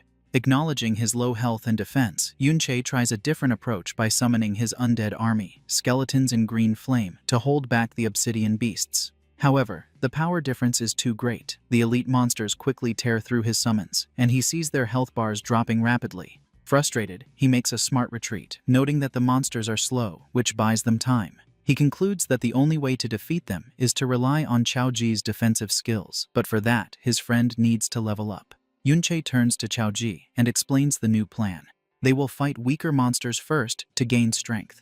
They move to an area with lower-level enemies, where Yunche points out a group perfect for helping Qiaoji level up. In group fights, the shield-bearer's role is crucial for defense, allowing other classes to attack safely from a distance. Following Yunche's earlier advice to aim for S rank, Qiaoji has been allocating all his new stat points to defense. This specialized build, combined with armor stolen from the Ding family guards, now shows its effectiveness. Qiaoji can easily block attacks from level 20 monsters, taking minimal damage. Under Yunche's guidance, Qiaoji trains hard to master his role. Yunche shouts instructions from a distance, teaching him the basics of a defensive stance, how to shift weight, steady his body, and angle his shield to block incoming attacks. Qiaoji successfully blocks a powerful hit from a crystal monster, noting that his shield's durability decreases slower than before. However, he remains inexperienced. As Yunche warns him to watch for follow-up attacks, the monster strikes again, catching Qiaoji off guard and knocking him down. Before the creature can land a final blow, Yunche intervenes, blocking the attack and saving his friend. He uses the moment to emphasize the importance of predicting enemy moves and avoiding large, inefficient shield movements that leave openings. Instead, he advises smaller, precise blocks that allow for counterattacks. Patting Qiaoji on the shoulder, he adds that staying alert but relaxed, only tensing at the moment of impact, conserves energy and improves reaction time. The training continues relentlessly. With a final encouraging pat, Yunche tells Qiaoji to keep up the good work and reminds him to always watch his teammates' backs. A look of determination appears on Qiaoji's face as they apply their training in battles against dungeon monsters. Yunche reiterates that when stats are similar, superior skill decides the winner. Their teamwork pays off. After defeating another monster, Yunche levels up to level 22, pleased with their progress. Qiaoji's growing confidence means they can fight more efficiently, accelerating Yunche's experience gain. The most significant growth is for Qiaoji, who excitedly reaches level 15, a key milestone allowing him to learn a new powerful skill from the stolen books. He uses the rare skill book for shield armor, which adds an outer layer of armor to his shield, granting huge durability and defense that scale with his stats. The new ability manifests as glowing green armor over his summoned shield, significantly boosting his defensive capabilities. Yunche notes that this skill will be invaluable when they face the obsidian beasts again. Meanwhile, in another part of the Crystal Pillar Canyon, a group of 3 teachers from the school's team, Zhuangzheng, level 37, Lei Li, level 33, and Lei Ben, level 34, observe the same group of elite obsidian beasts. They are confused by the large number of wanderer types gathered in one place and decide the monsters are too dangerous for students, needing elimination. However, they acknowledge the difficulty, as elite wanderer types are far more powerful and unpredictable than regular monsters. Their discussion is interrupted when they see a student's distress signal flare in the sky. Forced to change plans, they prioritize rescuing the students but express deep concern about the wanderers, knowing any unprepared student encountering them would be in grave danger. Zhuangzheng offers to stay behind as a precaution. The team leader, Lei Li, is about to agree, but just then Yunche and Qiaoji suddenly appear from behind. Yunche shares the concern of their teacher and suggests that he and Qiaoji can watch the wanderer types instead. He reasons that if the rescue party encounters another group of powerful monsters, 2 teachers might not be enough, and he promises that they will maintain a safe distance and simply observe without engaging. After a moment's hesitation, the teachers agree but give a serious warning. The monsters are extremely dangerous, and Yunche and Qiaoji must not act on their own or attempt to fight them. Lei Li stresses that they must stay hidden, as being spotted would leave no chance for escape. While the teachers hurry away, one shouts a final desperate warning for Yunche to hide well. However, Yunche has no intention of hiding, and as soon as the teachers are gone, he confidently declares that it is the monsters who will not escape from him, and he begins his own attack on the group of obsidian beasts. Yunche puts their new plan into action by summoning his undead army to form a front line, absorbing the first wave of mana ray attacks from the powerful obsidian beasts. This time, the skeletons are not alone. Qiao Ji, now a highly effective tank, uses both his surrounding shield and new shield armor skills to create an immensely strong defensive wall that protects the undead warriors. The powerful energy beams, which previously posed a significant threat, now impact the robust shields without causing damage, barely scratching the protected skeletons. With the monster's attention fixed on this unbreakable front line, Yunche moves through the chaos and launches his own fierce assault, landing a series of powerful blows that shatter the crystal bodies of the elite-level monsters using only his fists. He focuses on one radiant crystal monster, watching its health bar diminish with each strike, and with a final sharp blow, he breaks the creature's core, defeating the level 30 beast. The defeated monster drops a beam of light, indicating valuable loot. After this success, Yunche feels increasingly accustomed to his support class, skillfully combining his attacks with Qiao Ji's defenses and his undead army. However, he recognizes that his current power level remains much weaker than in his past life, as his reversed skills greatly boost his attack power, but are still limited by the support class's naturally low base attack. He wishes for a way to increase his basic damage further, and reflects on other gains from the battle, such as titles earned for defeating powerful monsters. The victory also grants him another level up, and he appreciates the substantial experience provided by rare elite monsters. As he approaches the monster's body to collect dropped items, a system message confirms he has obtained valuable rewards. Yunche's eyes widen in surprise upon examining the loot. He acquires a powerful weapon with high attack stats, a huge glowing pink crystal longsword that gives him a massive plus 552 bonus to attack power. A slow smile spreads across his face as he realizes this weapon perfectly compensates for his class's low base attack. He equips the sword, which transforms in his hands into a larger, more menacing blade crackling with dark purple energy, confident that future fights will be much easier. However, his luck is not perfect. He checks another dropped item, a skill book, but is disappointed. It is not the gravitational pull skill he hoped for, guessing its drop rate must be low. As Yunche stands on the cliff edge, contemplating hunting more wanderer monsters for better loot, his thoughts are interrupted by a bright red firework-like explosion in the distance, a distress signal only used by the school's teacher teams, indicating they are in serious trouble. The teachers, who had responded to what they thought was a student's distress call, find themselves in a dire situation after stumbling upon a large group of elite wanderer-type monsters gathered around a single cave entrance. They cannot understand why so many powerful creatures are concentrated there. Soon, Yunche, Qiao Ji, Yunsha, and Yunyin arrive, equally confused by the monster gathering. One teacher explains they just arrived after seeing the signal and do not know the full situation, pointing out that the signal originates from inside the cave where trapped students must be. Another teacher describes their predicament. Despite organizing a rescue attempt, the monster group is too large for them to break through even with all teachers combined. Noticing the powerful Yunsha and Yunyin, one teacher appeals for their assistance, and Yunsha immediately accepts, stating that saving fellow students is their duty. She takes command of the battle, summoning a glowing star-shaped magic object and using a powerful area buffing spell called Starlight Mystic Art, which envelops teachers and students in golden light, greatly boosting their spirit and attack power. The sheer strength of this epic-level skill stuns everyone. Yunsha then targets the monster group with gravitational pressure, a powerful attack spell that crushes a large area of wanderer beasts, while Yunyin joins in with her own devastating attack, Hidden Thorn, instantly destroying a level 30 radiant crystal spike and demonstrating her incredible power. The combined assault overwhelms the once formidable monster group, leaving other students and teachers in awe. One student remarks that with such power on their side, the rescue should now succeed, praising Yunsha and Yunyin's abilities. Watching this display, Yunche is deeply impressed by their top-level equipment and skills, concluding the rescue will proceed smoothly without his involvement. He then shifts his attention to the broader mystery of what attracted so many wanderer monsters to this spot. Deciding to investigate independently, he instructs Qiao Ji to stay with the main group while he scouts ahead, using his newly upgraded mirror walk ability. Yunche phases out of reality into the parallel mirror dimension, noting the dungeon's crystal structure provides ample reflective surfaces for easy entry.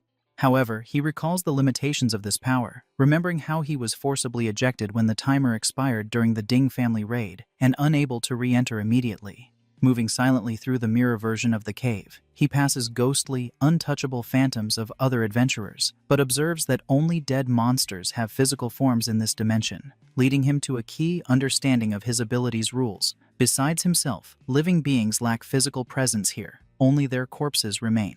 He follows the phantoms of senior students, including Z, deducing they attracted the Wanderer monsters and, overwhelmed, fired the distress signal. From his vantage point, he sees they are using the cave's narrow space to hold their ground, which should keep them safe temporarily. Yet the central mystery persists: what inside the cave could draw such powerful creatures? He continues deeper into the mirror cave, navigating the confusing crystal landscape with its endless reflections that challenge spatial judgment. Suddenly, he freezes, his eyes widening in shock and disbelief upon discovering something entirely unexpected and out of place in this environment. Yunche's eyes widen upon discovering the dungeon's true treasure, a massive vein of special glowing green crystal ore. This revelation explains why Z and his group risked so much reaching this location. Dungeons often contain unique resources not found in the real world, used for crafting powerful and exclusive equipment, and these green ores are far more valuable than gold. He examines a green crystal, and a system message identifies it as mirror image crystal ore, confirming he can loot it and transport it out of the mirror world. More importantly, the message offers him the option to return to the real world from that point. This discovery excites him, and testing his theory, he touches a normal blue crystal, receiving the same prompt. A slow, knowing smile spreads across his face as he realizes the full potential of his ability. Any mirrored surface can now serve as a personal exit to the real world whenever he desires. Walking among the luminous green crystals, Yunche collects some valuable ore. He reflects on his recently upgraded mirror world skill and realizes that much about its full capabilities remains unexplored, and he plans to study it further when the opportunity arises. For now, he focuses on investigating the extensive crystal vein before him. The sheer scale of the deposit astonishes him. It represents a fortune large enough to make anyone who mines it immensely wealthy. He realizes that the gathering of powerful Wanderer-type monsters at the cave entrance was due to their attraction to and protection of this precious resource. Meanwhile, in the real world, the rescue operation progresses. Yunsha continues to employ powerful spells like gravitational pressure to crush the Wanderer monsters, while Yunyin follows with her own lethal attacks, such as Dual Blade Dance, which tears through the remaining enemies. Not content with solely supporting her allies, Yunsha demonstrates her offensive prowess with Star Rain Art, a devastating area of effect spell that leaves the observing students and teachers in awe. They speculate whether all her skills are epic level, given their superior power compared to the teacher's abilities. With a final massive cross-shaped slash, the last Wanderer beast at the cave entrance falls, clearing the path for the rescue team to retrieve the trapped senior students, who are huddled together, exhausted but alive. While the rescue party escorts them out, Z expresses profound relief, admitting he feared dying in the cave. However, the ever-vigilant Yunyin promptly cautions against complacency, pointing out that they must still fight their way out of the dungeon and that everyone is already fatigued from the previous battle. Yunsha agrees, but adds with confident assurance that their assistance should make the escape considerably easier. Suddenly, Yunsha's eyes widen with surprise and concern as she senses something amiss, and her apprehension proves justified when terrified screams erupt from the students behind her. The cause of their panic is a horrifying sight. The path ahead, recently cleared, is now densely packed with an impossibly large horde of elite Wanderer-type monsters. It seems every Wanderer in the entire dungeon has converged on that spot, completely blocking any route to safety. Meanwhile, Yunche continues his solitary exploration in the mirror dimension. He navigates the labyrinthine crystal passages, illuminated by the eerie glow of the ore veins, until he halts abruptly, his eyes widening in utter disbelief. Before him stands an astonishing sight, a gigantic tree-like crystal formation stretching to the cave ceiling, crowned by a brightly pulsating star-shaped crystal core, radiating immense energy. He instantly recognizes it as the dungeon's legendary secret treasure, the ultimate prize formed from condensed dungeon resources over an unknown, extensive period. Such treasures are exceedingly rare, often unseen in a lifetime, and each possesses a unique, powerful special effect. Approaching the core, Yunche reaches out to touch the glowing object. A system window labels it the Mirror Image Crystal Core, a unique quality secret treasure that, upon use, permanently grants plus 110 stamina plus 0.5 mana recovery speed, and a 20% reduction in damage from light and electric attacks. Yunche is thrilled. The stamina boost will significantly increase his health, and the improved mana recovery allows more frequent use of his Trick Blade skill, enhancing his damage output. He particularly values the percentage-based damage reduction, a rare and coveted effect even among top-tier equipment, especially since it does not consume an equipment slot as a consumable item. However, a troubling thought occurs to him. A secret treasure of this magnitude should logically be guarded by a monster far stronger than the wanderers he encountered. Deciding not to linger, he prepares to use the treasure immediately. The system presents two options: loot the item for later use or activate it now. And as he selects use, another message reveals a surprising rule. Consuming or taking the item will deduct 10 minutes from his remaining mirror walk time, catching him off guard. Back in the real world, a deep, powerful rumbling reverberates through the cave, shaking its very foundations. Teachers and students look up in terror, and even the formidable Yunsha and Yunyin freeze with expressions of shock and alarm. From behind the massive crystal formations, a new colossal threat emerges, a giant monster, a larger and more menacing version of the Wanderer beasts, crackling with dark purple energy and dwarfing everything in the cave. The group immediately comprehends the horrifying reality. They have encountered the dungeon's powerful hidden boss, the Lord of the Wanderer species. The teachers and students recognize the severity of their situation, facing a wandering lord, a rare hidden boss separate from the dungeon's main boss that is far stronger than a normal boss. With its massive army of elite followers, the creature presents an insurmountable threat. Panic spreads rapidly among the group. One student cries out in fear, expressing disbelief that a wandering lord would appear in their dungeon, while others lose hope completely, convinced they will all die.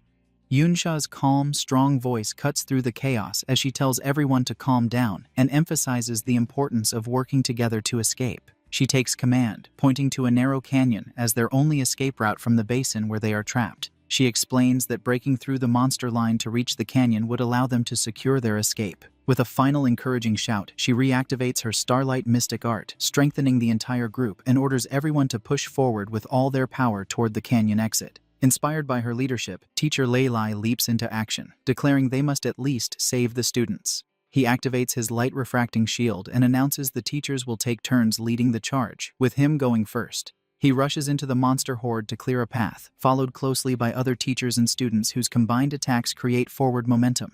Support classes cast healing and defensive spells on the frontline fighters, maintaining their advance. The group forms a tight defensive circle, slowly pushing toward the canyon exit as teachers urge them to hold on. Just as breakthrough seems possible, the Wandering Lord intervenes with a mighty roar, using its battlecry rally skill. In response, previously inactive crystal monsters throughout the dungeon begin moving toward the basin, pouring into the canyon in endless waves that completely surround the rescue party. Students and teachers watch in despair as their escape route is cut off by thousands of new monsters.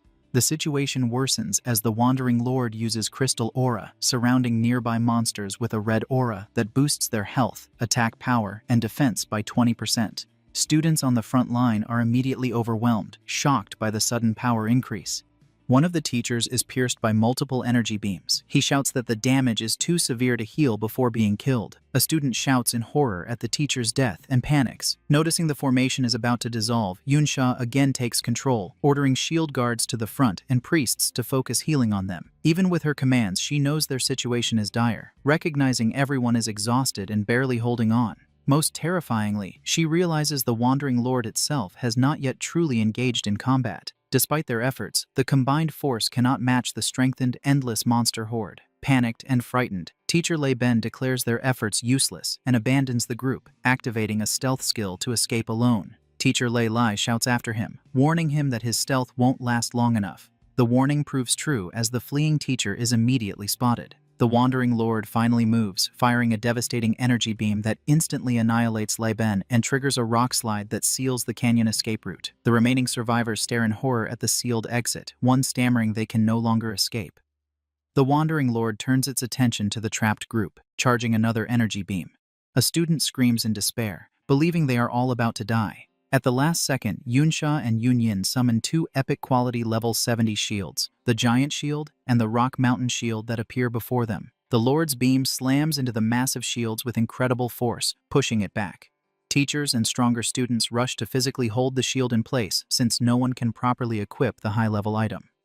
Yunsha explains this is only a temporary solution that buys them little time. And as hope fades, a rescued senior questions why such a powerful monster is in their school dungeon, while another student blames the teachers for their predicament. Teacher Lei Li finds slight comfort believing Yunche and Chao Ji are safe elsewhere. This thought is immediately proven wrong when he suddenly spots Chao Ji fighting alongside others. Lei Li cannot understand how Chao Ji arrived so quickly. Just then, another monster attacks Lei Li from behind, and Qiao Ji shouts at him to watch out and then immediately uses Surround Shield to protect Lei Li. But the attack is too powerful, shattering his defenses and breaking the group's perimeter. With their formation broken and main tank injured, the group is left completely exposed. In a desperate act, Qiao Ji single-handedly charges the monsters, blocking several powerful attacks to protect the injured teacher Lei Li, who stares in amazement at the younger student's strength. However, Qiao Ji's solo effort proves insufficient as other shield guards fall and the defensive line collapses. Qiao Ji is finally defeated, his armor breaking as a powerful blow sends him bleeding to the ground. With their last defense fallen, a teacher declares their situation truly hopeless. Just as monsters prepare to overrun the group, a blur of motion cuts through the chaos. And to everyone's amazement, Yunche appears, standing on a defeated monster's body, holding his massive, glowing crystal longsword with cold, deadly calm in his eyes. He looks down at his beaten friend, Qiao Ji, and praises his bravery, then turns to the monster horde with strong confidence, declaring that he will handle the rest. A flashback shows a short time earlier, within the mirror world, Yunche standing before the crystal core. He realizes that since he found a replica, the original version must still exist in the real world. This means his mirror world ability can effectively double his harvest of any valuable resource. However, he recognizes the limitations, having gathered 75 pieces of valuable crystal ore, but calculating that removing them would require 750 minutes of mirror walk time, far more than he possesses. He understands each piece of ore, like the crystal core, costs 10 minutes of his ability's duration to extract. Faced with this constraint, he makes a decision. He will take the most valuable crystal core for now. A system notification confirms he used both the real and mirrored versions of the core, doubling the stat increases and granting him a powerful 40% damage reduction from light and electric attacks. After using the core and still standing atop the massive crystal formation, he feels a powerful vibration shaking the entire cave, and his eyes widen in alarm at the new disturbance. Wondering about the source, he leaps into action, diving from the crystal formation to investigate. During his descent, Yunche tests his new ability to exit the mirror world at will. He phases through the crystal walls, gets out, and then back into the mirror dimension, noting he still has nearly 13 minutes of mirror walk time remaining. With a confident smirk, he confirms another key aspect of his power. As long as he has time left, he can enter and exit the dimension freely, with the cooldown only activating after the time is fully consumed. He phases past through the crystal walls and then exits the mirror world. Upon returning, he witnesses a shocking sight. The number of monsters has vastly increased, far beyond what the crystal ore alone could attract. Towering above them all is the giant wandering lord. Yunche finally understands this creature is the true source of the profound danger he sensed from the beginning. Recognizing the immense threat, his first concern is for his friend Qiao Ji and the others. Knowing they are in grave danger, a new plan forms in his mind thanks to his newfound control over the mirror world. He sees an opportunity to turn the tables on the seemingly invincible boss. Yunche begins phasing in and out of the mirror world, using the other dimension to reposition himself instantly, effortlessly dodging monster attacks before reappearing in reality to strike. This hit-and-run tactic proves highly effective. During this, he defeats several more elite monsters and reaches level 24. He assesses his new power, calculating that with his increased mana and the doubled mana recovery from the crystal cores, he can now stack his Trick Blade skill to achieve a massive 330% increase in attack power. However, Yunche remains realistic. He knows his current power, while formidable, is still insufficient to face the Wandering Lord, a creature stronger than a normal dungeon boss. He determines he needs to reach at least level 30 to have a real chance of victory, acknowledging he is still far from that goal. Back to the present, just when the students and teachers face certain death and all hope seems lost, Yunche exits the mirror world and appears amidst the main battlefield. He slices one monster, then looks at his brave, beaten friend Qiao Ji and praises his courage. With strong resolve, he tells his friend to leave the rest to him, ready to confront the enormous horde alone. Landing firmly on the ground, Yunche immediately takes command, instructing those with support skills to buff him while he engages the Wanderer horde. Yunsha and Qiao Ji react instantly. The powerful high-level student uses her Starlight Mystic Art, while Qiao Ji casts his defensive Surround Shield and Shield Armor. Both skills significantly boost Yunche's spirit and attack power. Now empowered, Yunche becomes a storm of destruction and cuts through groups of elite monsters using his massive crystal longsword with ease. He knows the number of enemies is overwhelming, but he is no longer in real danger. After using the 2 crystal cores, his health is several times higher, and his 40% damage reduction against the monster's light and electric attacks makes him incredibly resilient. Now, his only frustration is the monster's immunity to the confusion effect from his chaotic thorns skill, which would have sped up the process. The other students and teachers watch in shocked silence. Teacher Lei Li and the seniors who previously looked down on him are in complete disbelief. They check his status bar, confirming he is a support class chanter, but cannot comprehend his immense attack power or the strange skill allowing him to seemingly teleport by phasing through. Lei Li, injured and bleeding, looks on with a mix of shock and awe, unable to believe the younger student he worried about possesses such strength. With his new power and toughness, Yunche becomes an unstoppable force and tears through the endless horde of elite wanderer monsters.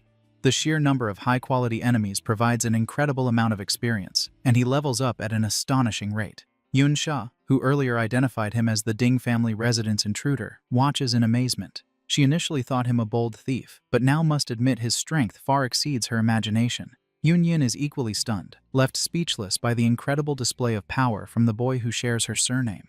Yunche continues his relentless assault, phasing in and out of the mirror world to move and strike, his movements a blur of purple energy. He gains level after level, quickly reaching level 28. The other students and teachers, who were moments from death, are completely shocked. Teacher Lei Li wonders if Yunche is a high-level outsider, then remembers seeing him as a student.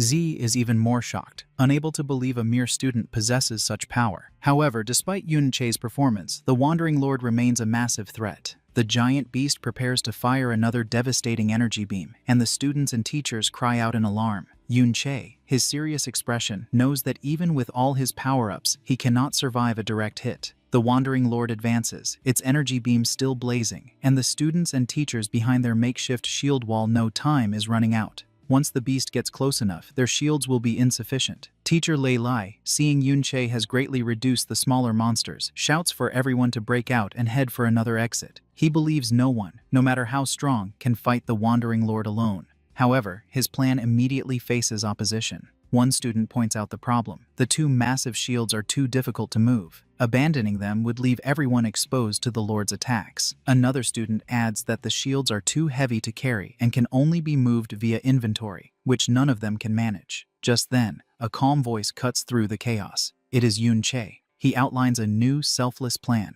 He will attack the Wandering Lord to draw its attention, giving the rest a chance to retreat. Teacher Lei Li is stunned by this sacrifice, asking what will happen to him if they all flee.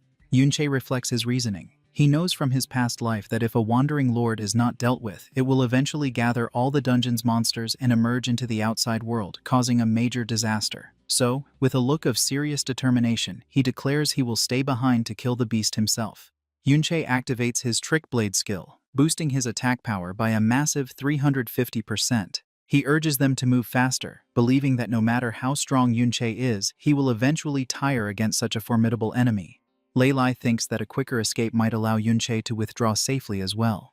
When a student expresses doubt about Yunche's bold claim of killing the Lord, Lei Li dismisses it as a brave act meant to boost their morale, knowing the true power of a Wandering Lord. Forced to flee with the group, Chao Ji feels completely useless. He looks back with a sorrowful expression, hating that he can only run while his friend faces immense danger. Meanwhile, Yunche continues to fight through the smaller monsters, growing stronger with each kill. He quickly gains another level. The huge Wandering Lord fires its powerful energy beam, but Yunche uses Mirror Walk to phase out of reality, causing the beam to pass harmlessly through the space he occupied. He reappears behind the beast and delivers a powerful slash with his glowing sword. However, the attack reveals a harsh truth. The Wandering Lord, a level 42 stone golem, possesses such strong defense and a potent healing skill that the minor damage inflicted is immediately restored. As he dodges the Lord's attacks, Yunche identifies a large crystal on the creature's head as its core and weak point. The challenge lies in reaching it.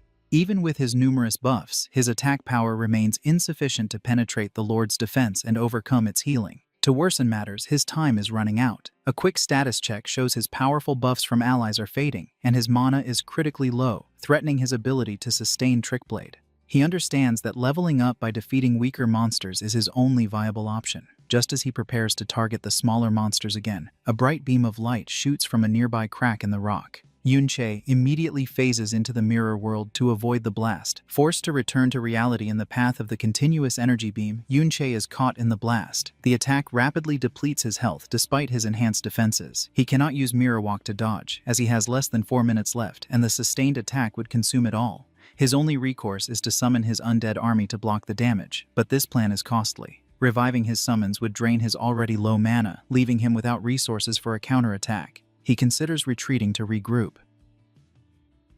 Just as he is about to be overwhelmed, another powerful blast intercepts the Lord's attack.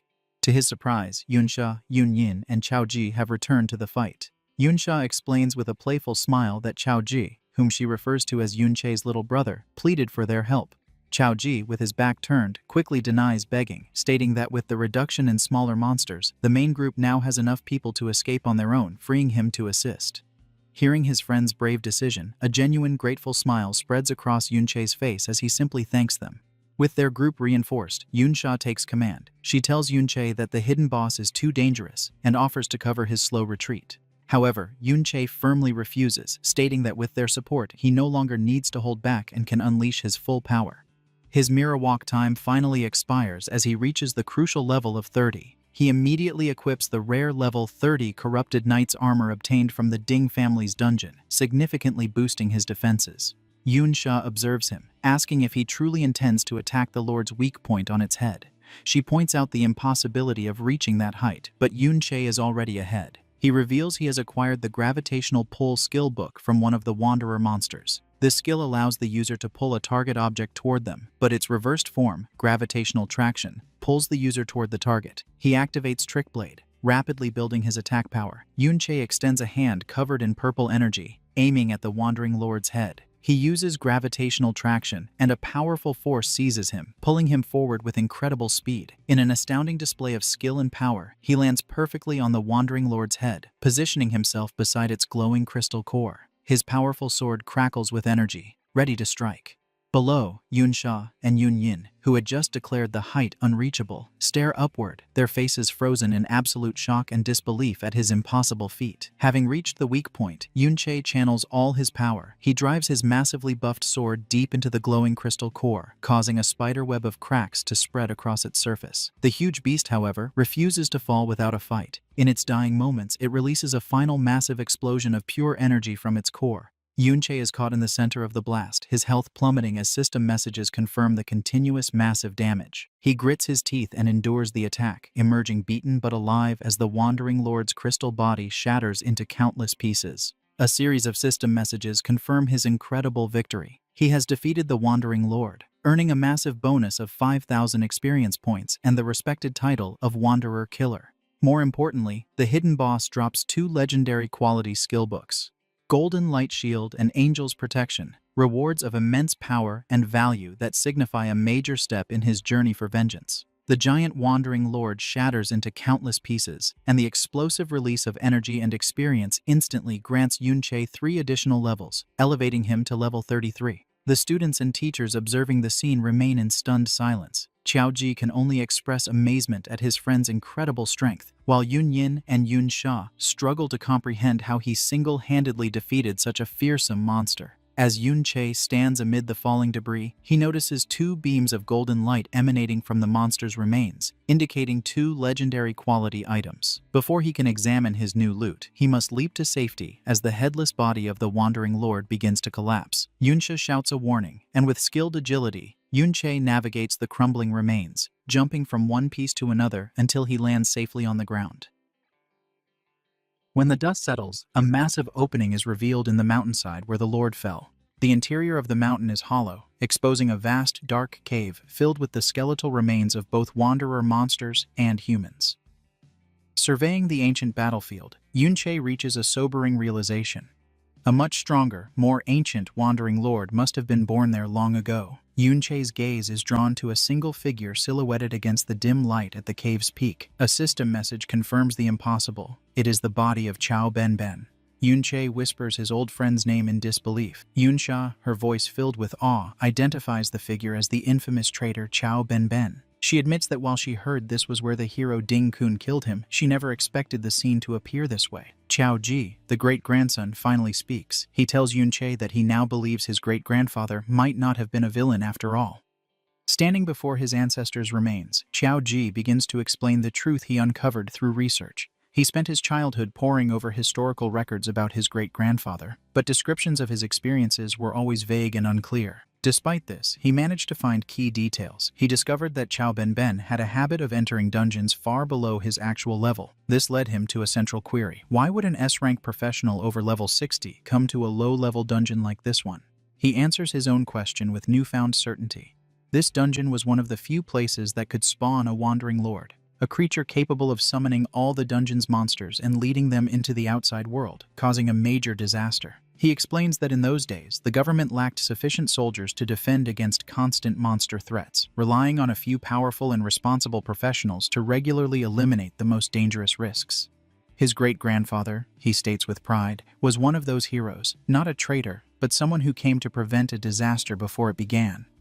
He admits that others likely think he is fabricating stories, and even his own family believes he is seeking comfort by twisting ambiguous historical texts to fit a narrative he desires. Just as he nearly loses hope, a hand gently rests on his shoulder. He looks up to see Yunche wearing a kind, understanding smile. Yunche simply tells him that he believes him. A flood of memories washes over Yunche as he recalls his fallen friend and comrade, Qiao Benben, whose heroic legacy was cruelly distorted.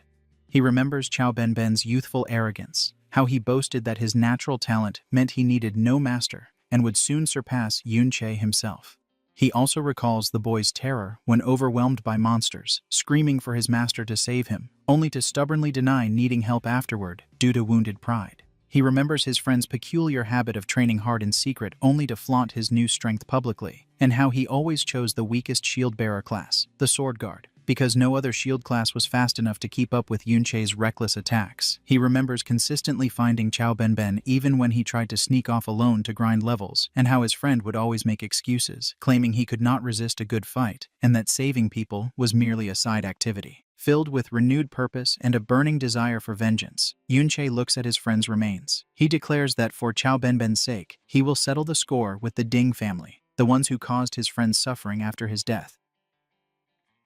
Meanwhile, at the Ding family residence, Ding Shu recounts the dungeon expedition to his skeptical father and uncle. He insists that his account is true, that Yunche is genuinely that remarkable, and that they can verify it with the teacher in charge. He explains that he was initially barred from entering the dungeon due to his low level, but waited outside until the survivors emerged. The scene flashes back to students exiting the dungeon, buzzing with excitement. They all witness the fall of the giant wandering lord from a distance and are in awe of the person who killed a rare hidden boss over level 40, a feat beyond their imagination. Ding Shu, listening in, confirms that the hero's name is Yunche. Back in the present, after hearing his son's report, the third head, Ding Ge, remains silent for a moment. He then rises and issues a chilling command to gather the Ding family guards and proceed to the traitor's dungeon, where Qiao Benben died. His brother, Ding A, stops him, recalling a detail from Ding Shu's earlier report about the intruders at their home. With a sinister gleam in his eyes, Ding A tells his brother to bring the members of the Qiao family along with them. Meanwhile, back in the dungeon, Yunche examines one of the legendary skill books obtained from the Wandering Lord, Golden Light Shield. Without hesitation, he offers this powerful book to Qiao Ji, explaining that it has no level requirement and is meant for shield bearers, making it useless for himself. Qiao Ji accepts the book. Yunsha reflects thoughtfully, noting that while Qiao Ji may lack powerful skills, Yunche possesses many abilities she considers advanced. She admits feeling inferior despite her own high-level skills, mentioning his teleportation-like movements and capacity to summon numerous undead creatures. Her comment about the undead triggers a serious expression from Yunche. His eyes glow as he recalls a key aspect of his power. His undead summons originate from souls in the mirror world. This leads him to a profound realization. If other souls reside there after death, his old friend Qiao Benben's soul might be waiting there too. A look of nervous excitement crosses Yunche's face as a system message confirms his mirror walk ability is ready again, granting him 30 minutes to explore the mirror world. Determined, he activates the skill, his body enveloped in purple light, and steps into the blue-green landscape of the mirror dimension. Inside, he discovers a powerful ghostly figure in full armor with a calm yet strong presence, the soul of Qiao Benben. Back in the real world, time passes and Yunyin approaches Yunsha, reminding her they need to leave soon for an important audience ceremony. Yunsha seems reluctant, finding the current events more intriguing. Her gaze drifts to where Yunche was, and she wonders aloud to the others about his prolonged absence, unaware of his reunion in another dimension. Inside the mirror world, Yunche speaks solemnly to the armored soul of Chao Benben, expressing disbelief at their reunion and a desire to talk. However, the moment is cut short as the calm spirit is overtaken by dark, evil energy, transforming into a roaring, monstrous, undead creature. Yunche realizes with sadness that his friend has become an instinct-driven undead spirit, leaving no choice but to fight. He launches into the air, dodging an attack and preparing for a difficult battle. As they clash, Yunche finds himself surrounded by floating crystal pieces, each displaying scenes from Chao Benben's life. One crystal captures his attention, showing a clear memory of Chao Benben's final battle against the hero Ding Kun. Yunche notices something oddly familiar about Ding Kun's posture and fighting style. Suddenly, the mirrored landscape shatters like glass and the monstrous form vanishes, leaving the calm, armored soul of Chao Benben once more, swinging a shadowy purple energy blade. Yunche blocks the fierce attack, his expression serious as he accepts that only raw fighting instincts remain. Seeing no point in fighting this shell, he decides to retreat, but finds he cannot exit the mirror world from his location, according to a system message. Meanwhile, in the real world, Chao Ji stands alone. His solitude is interrupted by the arrival of a large group led by Ding Ge and Ding A. Chao Ji tries to act ignorant, asking Ding Shu why he came and if he is there to level up. Ding Shu scoffs at the act, directly accusing Chao Ji of helping Yunche sneak into the Ding family home and steal their property. When Chao Ji denies it, Ding Shu leans in threateningly, implying he recognizes Chao Ji's voice from the incident. Dismissing the matter with a cruel wave, Ding Ge announces with a sinister smile that he has brought Chao Ji a little gift. Pure terror shows on Chao Ji's face as Ding Ge repeats his sinister offer. The Ding family guards bring forward a group of tired-looking people, Chao Ji's own family members. His second grand-uncle explodes with rage. The elderly man screams at Chao Ji to kneel and apologize to the hero's family and to Ding Shu.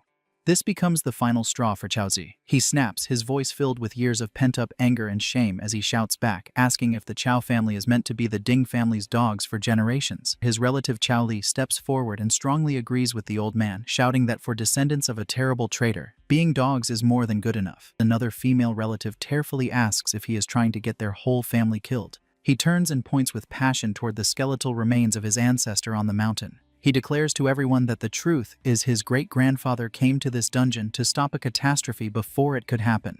With fire in his eyes, he proclaims his ancestor was no traitor, and the official history is mere propaganda. His voice rises with righteous anger as he declares the Ding family has no right to treat them this way, and their other relatives should never have died for such a lie.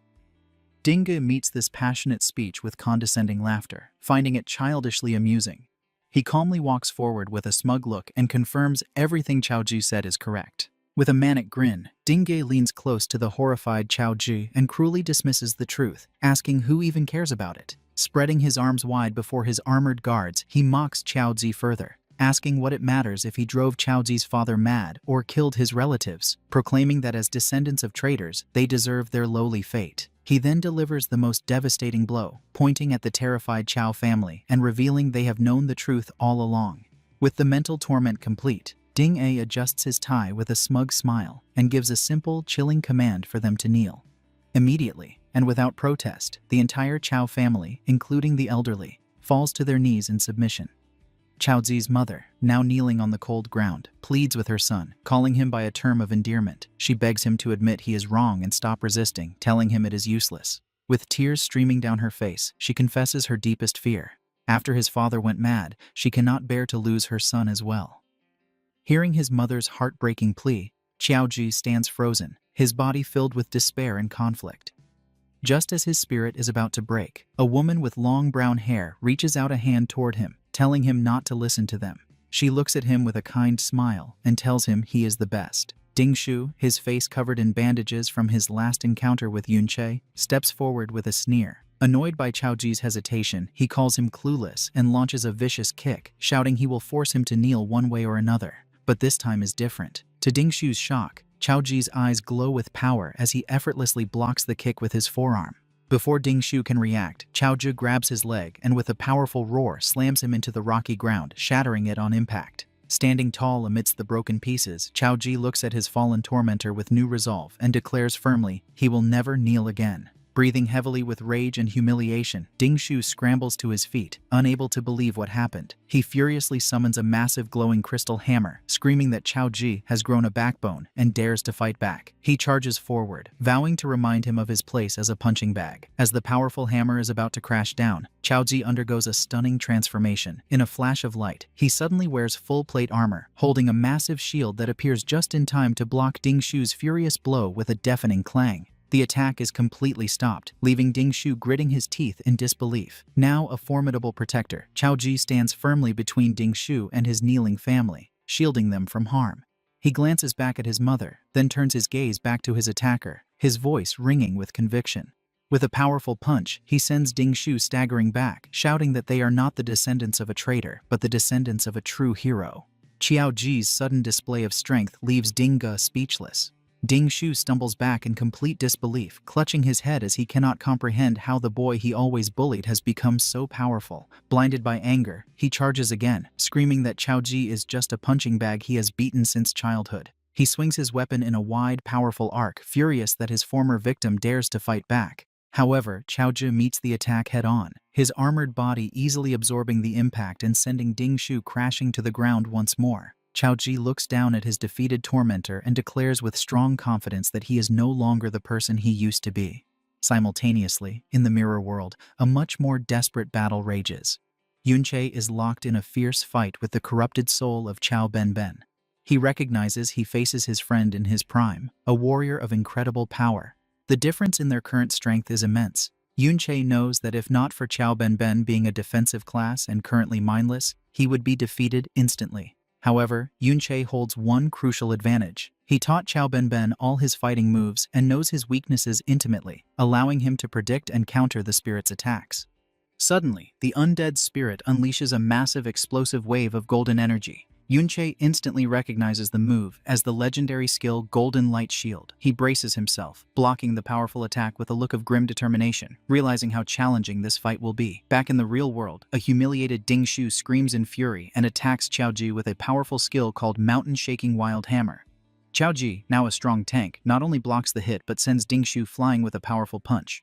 Watching this pathetic display, Ding Ge sneers at his nephew, asking how he can lose to the Chao family brat. Deciding to intervene, Ding Ge announces he will vent Ding Shu's anger for him and lunges at Chao Ji with a powerful energy-filled strike. As his fist is about to connect, a blinding flash of golden light meets him. He looks on in disbelief as Chao Ji summons a huge crackling energy barrier, the legendary Golden Light Shield. With his new power, Chao Ji taunts his attackers, calling the so-called hero family cowards who dare not fight one-on-one.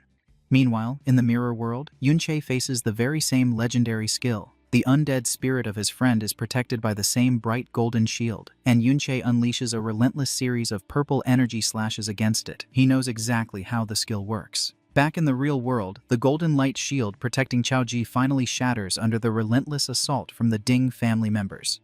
With a look of pure malice, he declares it would not have mattered even if the trash Chao Benben himself had used it. Holding the beaten Ding Shu in a headlock, Chao Ji retorts with newfound courage, claiming that if his great-grandfather were truly present, Ding Ge would be kneeling and begging for mercy.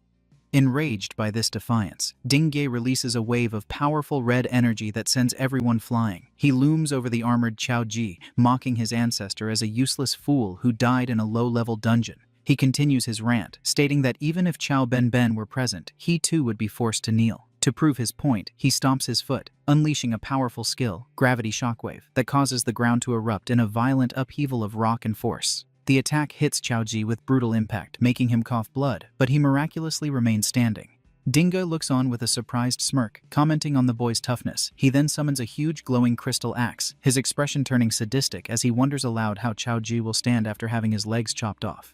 As he raises the axe to strike, Chao Ji's mother throws herself in front of her son, desperately pleading with the third master to spare him, claiming he is just young and foolish. She falls to her knees, offering herself in his place and begging Ding Ge to do whatever he wants to her instead. A wicked smile spreads across his face as he looks from the mother to her son.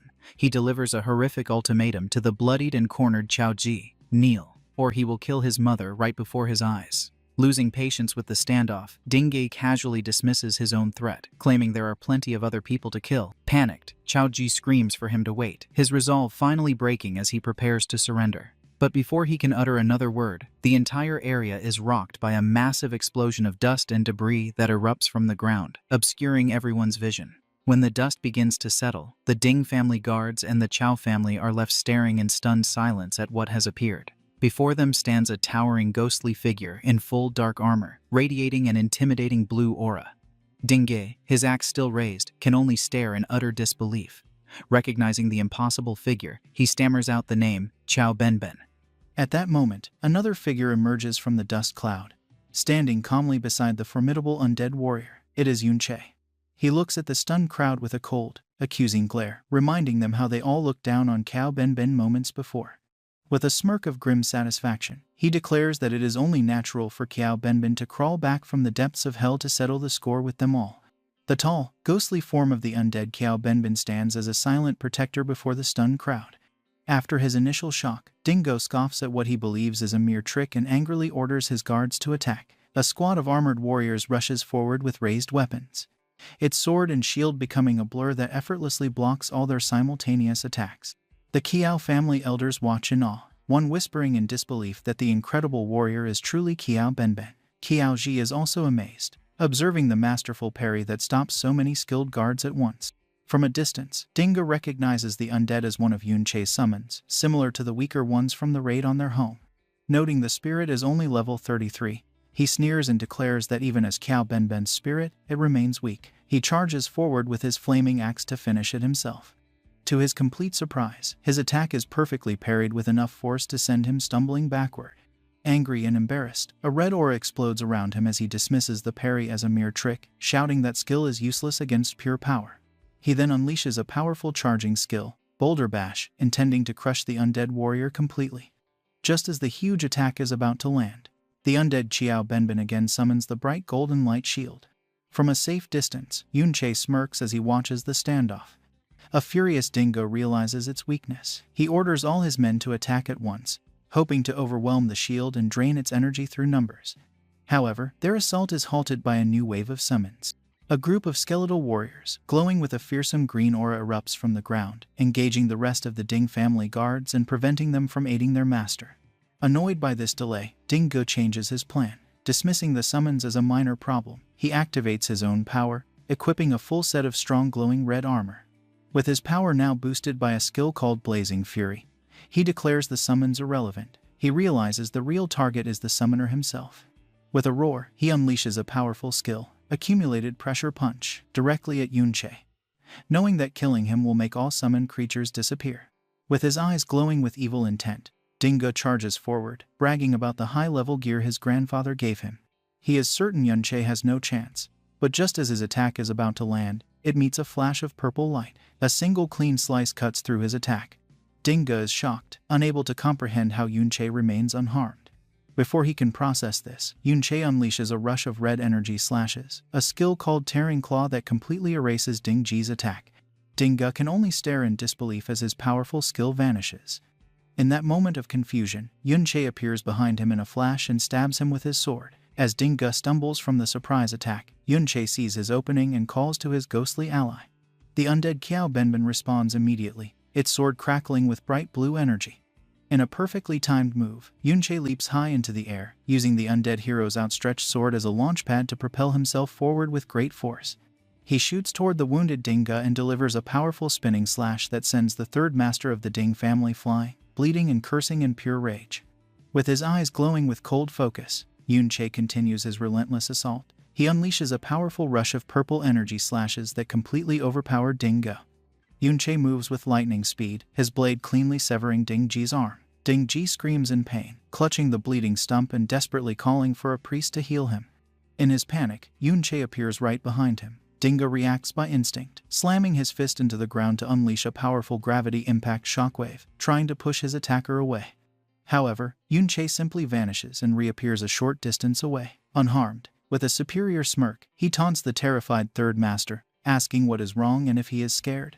Sweat beads on Dingji's forehead as he frantically looks around, screaming again for a priest who does not come. He then sees why they are absent. His elite guards are being systematically eliminated by Yunche's army of ghostly skeletons, which now glow with a fearsome green aura of new power. Yunche stands calmly among his ghostly army, a coldly confident look on his face. He mocks Dingo, asking if he really believes his undead are still as weak as during the raid on his home. A system window reveals the source of their new strength, a reverse skill that grants all his summons a massive 30% boost to both attack and defense, plus a damaging aura that continuously harms nearby enemies. Yunche explains that with this legendary level skill's power, his army is now too strong for the Ding family guards to handle. Dingyi's face shows pure terror as he finally realizes the hopelessness of his situation. With his guards defeated and his own power useless, he makes a desperate choice. Cursing quietly, he turns and runs. However, his escape is immediately cut short. The ground behind him erupts as the undead Qiao Benbin plunges its huge sword into the earth, causing the ground to shake violently.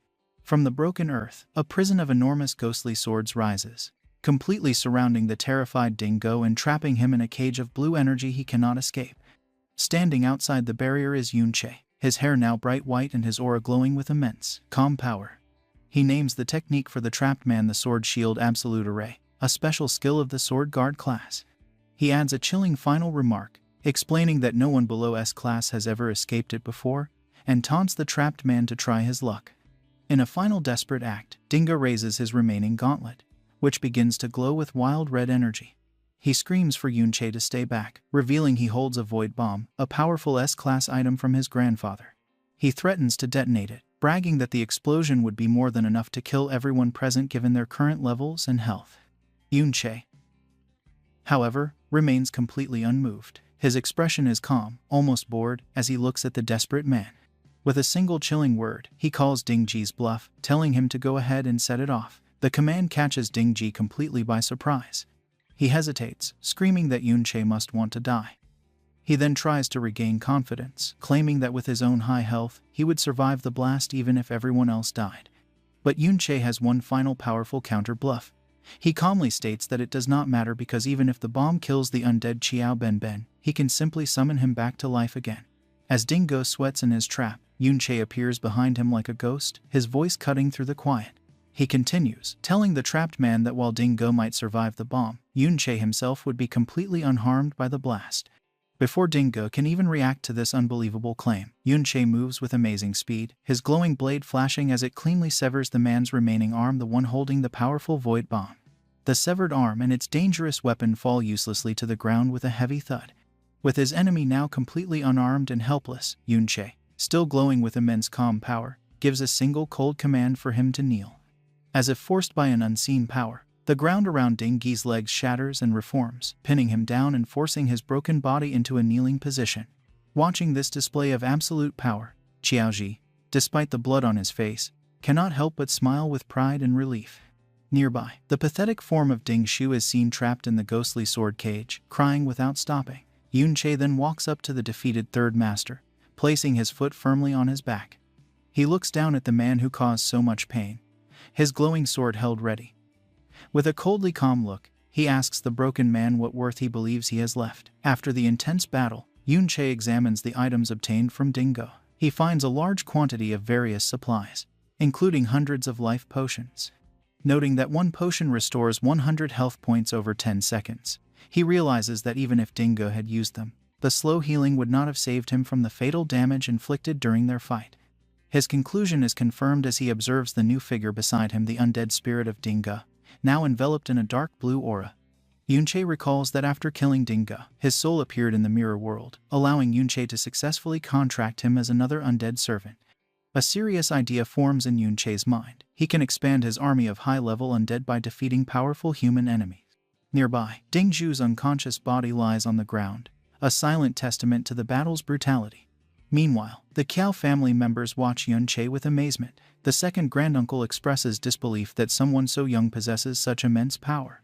He looks at Qiaoji, who is comforting his mother, and understands that Yunche helped Qiaoji find inner strength and courage. However, fear quickly grips the family.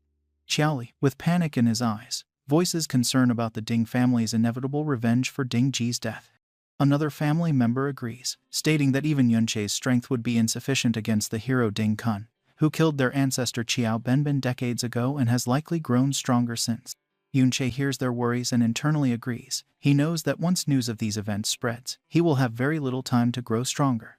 With the image of Ding Kun in his mind, he recognizes the urgent need to level up rapidly to stand a chance against such a formidable opponent.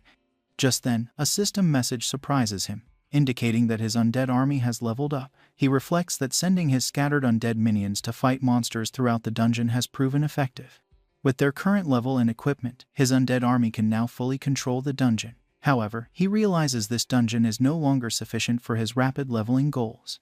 Yunche had deployed his undead with a more critical objective: to locate the dungeon's true final boss, the Dungeon Lord.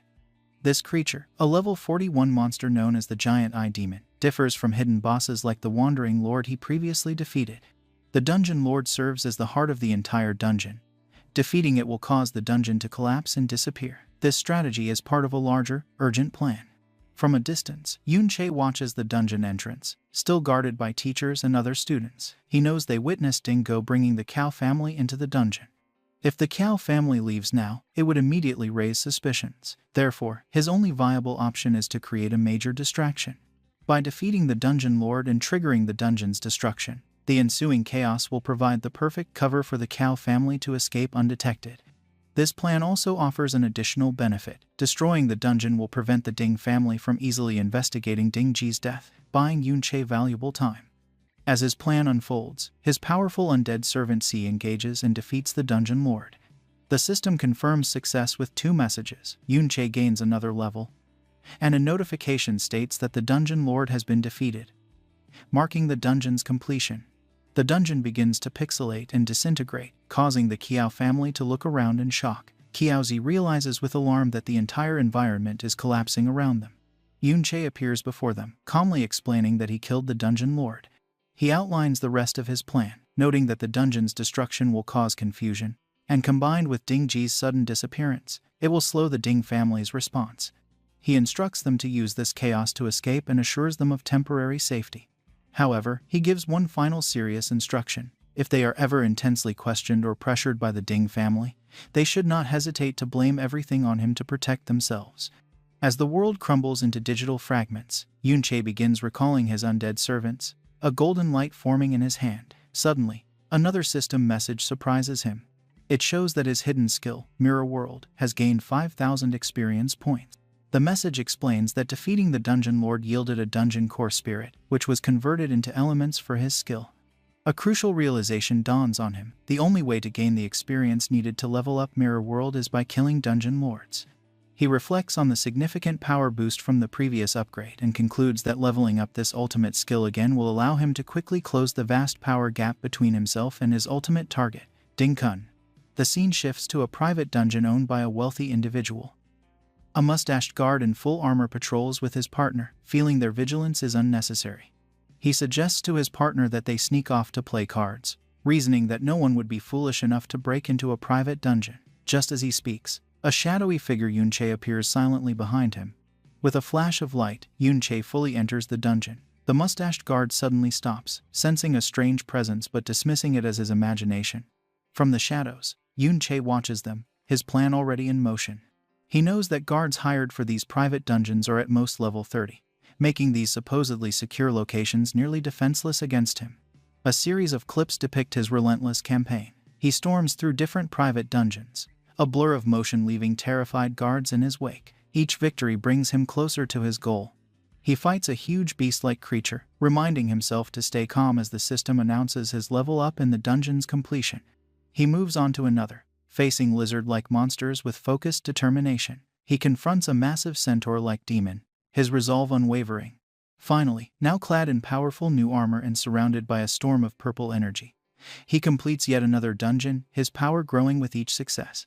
Yunche's relentless attacks on private dungeons do not go unnoticed. Newspapers fill with headlines about a mysterious dungeon vandal clearing multiple dungeons, causing widespread panic. With each dungeon lord he defeats, Mirror World gains another 5,000 experience points, accumulating rapidly. The media dubs the unknown perpetrator the Dungeon Vandal, and authorities launch a high-level investigation. In a hidden safe house far from their former lives, the Cao family reads the news. Cao looks at the paper in disbelief, wondering if Yunche is responsible. The second granduncle, his face full of worry, realizes the truth. He understands that the sudden clearing of so many dungeons will eventually be linked to their incident. He concludes that Yunche is deliberately drawing the Ding family's attention to himself to create a distraction for their escape. Overwhelmed with emotion, the second granduncle recognizes Yunche's sacrifice. He is endangering himself to ensure their safety. The family reflects on their new life. They are in a secret location several days' journey from the Ding family's influence and have managed to hide without a trace. A sense of hope begins to grow. Chowli remains amazed that Yunche would go to such lengths for them, while another relative expresses relief that they might finally live without constant fear. For a brief moment, they believe they could be free from the Ding family's control. However, their hope is shattered violently. A massive explosion rocks their safe house, and just as dust and smoke clears, a menacing silhouette appears in the rubble, his voice dripping with condescension as he asks if they truly thought they could escape. The intruder steps into the light, and it turns out to be Ding Hao, the level 42 second head of the Ding family. He sneers at the terrified family, mocking their belief that the Ding family would foolishly chase after the criminal alone. He declares that even without direct proof of their connection to the vandal, the mere act of escaping the Ding family is a crime deserving punishment. He taunts them for underestimating the hero family's power and reach. He then lands near the frightened Chao family members and calls them delusional traitors to think they could escape the Ding family's reach. Walking closer, he tells them even that criminals' whereabouts have already been tracked. At the same time, Yunche stands before the heavily guarded entrance to the hero's private dungeon. Now level 42, he has finally reached his destination after his long journey of power leveling, and surprisingly, Yunsha is accompanying him. With cold determination, Yunche announces that he has come for so-called hero Ding Kun. Before Yunche can enter the dungeon, a final system message appears. His non-stop effort has worked. His hidden skill, Mirror World, has finally reached level 3. He stands with Yunche, looking at the heavily guarded hero's dungeon from far away. He knows the private dungeons he cleared were only around level 30. Continuing to farm them is a slow way to level up now. The problem is that all other high-level dungeons are like this one. They are state-controlled and have heavy military guards with a 2-kilometer perimeter that no one can pass. This is a big problem for his Mirror World skill. He knows that when he enters the Mirror World, he can only move within a 200-meter radius of where he entered. This makes it impossible to sneak past the wide security area without being seen. He turns to the person he arranged to meet, Yunsha. He realizes he must rely on her for help. Yunsha looks at him with a playful and knowing smile. She correctly guesses what he wants. She asks if he invited her here just to get her to take him inside the dungeon. She then tells him it is impossible. She explains that even she cannot simply walk in without a proper pass. At that moment, Yunche shows her 2 temporary access permits. He stole them from the Ding family. He came prepared. Seeing the passes, Yunsha takes them, but she points out a key detail. A temporary pass needs an official escort to avoid investigation. Her expression turns serious then, her eyes glowing. She asks him for his real reason. She wants to know why he needs to get past the Ding family and enter this specific dungeon so secretly. Yunche begins to explain. He points to a distant mountain. He reminds her of what she saw in the traitor's dungeon, the heroic last stand of Qiao Benben. He argues that since Qiao Benben was clearly not an evil person, the whole story of the rebellion is probably false and worth investigating. Yunsha is not convinced by his explanation. With a flat face, she asks if he is treating her like a fool. She lists the problems with his story. She says it makes no sense for him, a total stranger, to risk upsetting a powerful hero just for Qiao Benben.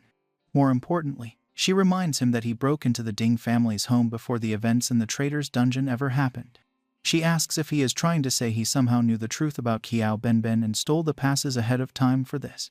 She then reveals another key piece of information. Not long ago, Ding Shu entered that same traitor's dungeon to cause trouble for both Yunche and Cao Ji.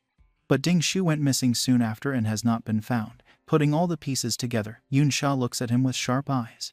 She concludes that his actions are not those of someone just trying to confront a hero. Instead, it seems he has a deep personal hatred towards the hero himself. As she speaks, her look hardens. A slow, dangerous realization comes to her. She notes his name, Yun. Her eyes narrow as she voices her suspicion. She asks if he is somehow related to the original traitor from the rebellion, who was also named Yun. Yunche meets her accusation with a playful, disarming smile. Instead of answering directly, he turns the question back on her. He points out that her last name is also Yun. He asks if that means she is also related to the famous traitor. This counter-question makes her nervous. She stammers, insisting that she has not done all the suspicious things he has. Then, in frustration, she reveals a secret. Her last name is not actually Yun. She confesses she only changed her name to avoid being bothered. Yun-chae immediately uses her confession. He playfully points out that if her name is not real, she cannot be so certain that his is real either. His tone then becomes more challenging. He reminds her that her attitude is not like someone asking for a favor. He questions if she is not afraid that he might reveal her own secret. Regaining her calm, Yun-sha holds up the access pass with a cool, threatening smile. She warns him that if she reports him to the guards, he will be the one who is truly finished. The two stand in a tense, silent standoff, their secrets and threats hanging in the air between them. When Yun-sha threatens to expose him, Yun-chae simply smiles and states with confidence that he believes she will not do it. This leaves her flustered and annoyed. He explains the reason for his trust. He reminds her of her actions back in the dungeon. He believes that someone who would risk her own safety to protect fellow students would never side with people like the Ding family. To prove his point, he offers her the diary he stole from their home. He reveals that it contains evidence of the many evil deeds done by the descendants of the hero Ding Kun, who used their family's reputation to bully innocent people. Yun-sha takes the diary but is unimpressed. She asks if that is his only reason. She claims that if he is counting on her sense of justice, he is wrong because she does not care about such things. With a superior smile, she mocks him for being so naive to place his life in someone else's hands so easily. She then asks him a sharp personal question. She wants to know if he has ever experienced betrayal before. A shadow crosses Yun-chae's face as painful memories from his past life return. He quietly acknowledges that he has known betrayal. Yun-chae is surprised by his reaction. He goes on to explain that whether he was betrayed or not does not matter.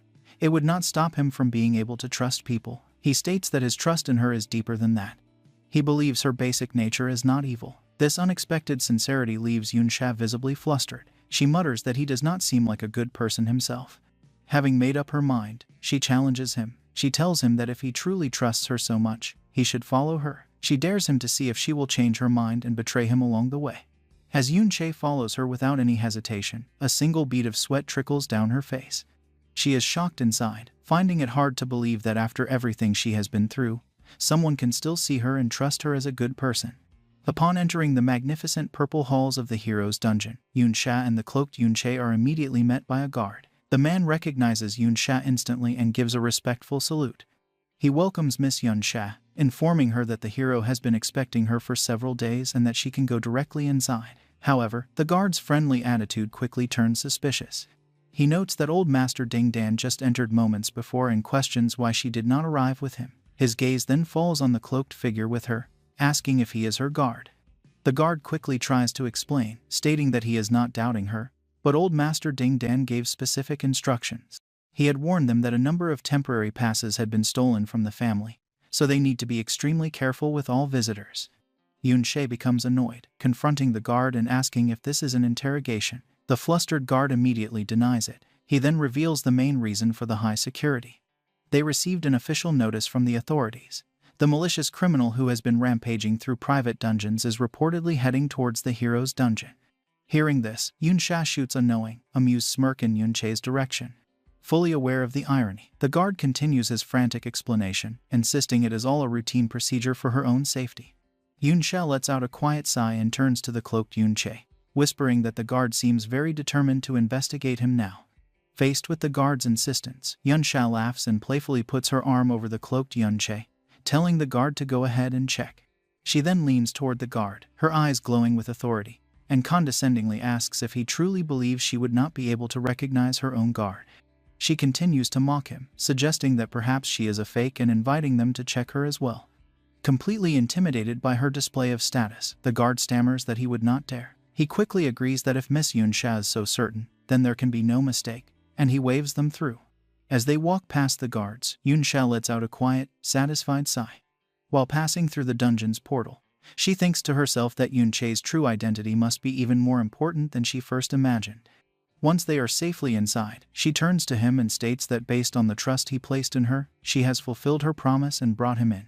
She adds that she will not interfere with whatever he plans to do next. However, she makes it clear that her help ends there. Yun-chae simply thanks her. He then summons a cloaked skeletal undead minion and tells her to take it and leave. He explains that by doing this, anything he does from that point on will not be connected to her, protecting her cover. Then Yun-chae vanishes. Yunsha seems slightly impressed by his thinking, remarking that he has some conscience after all.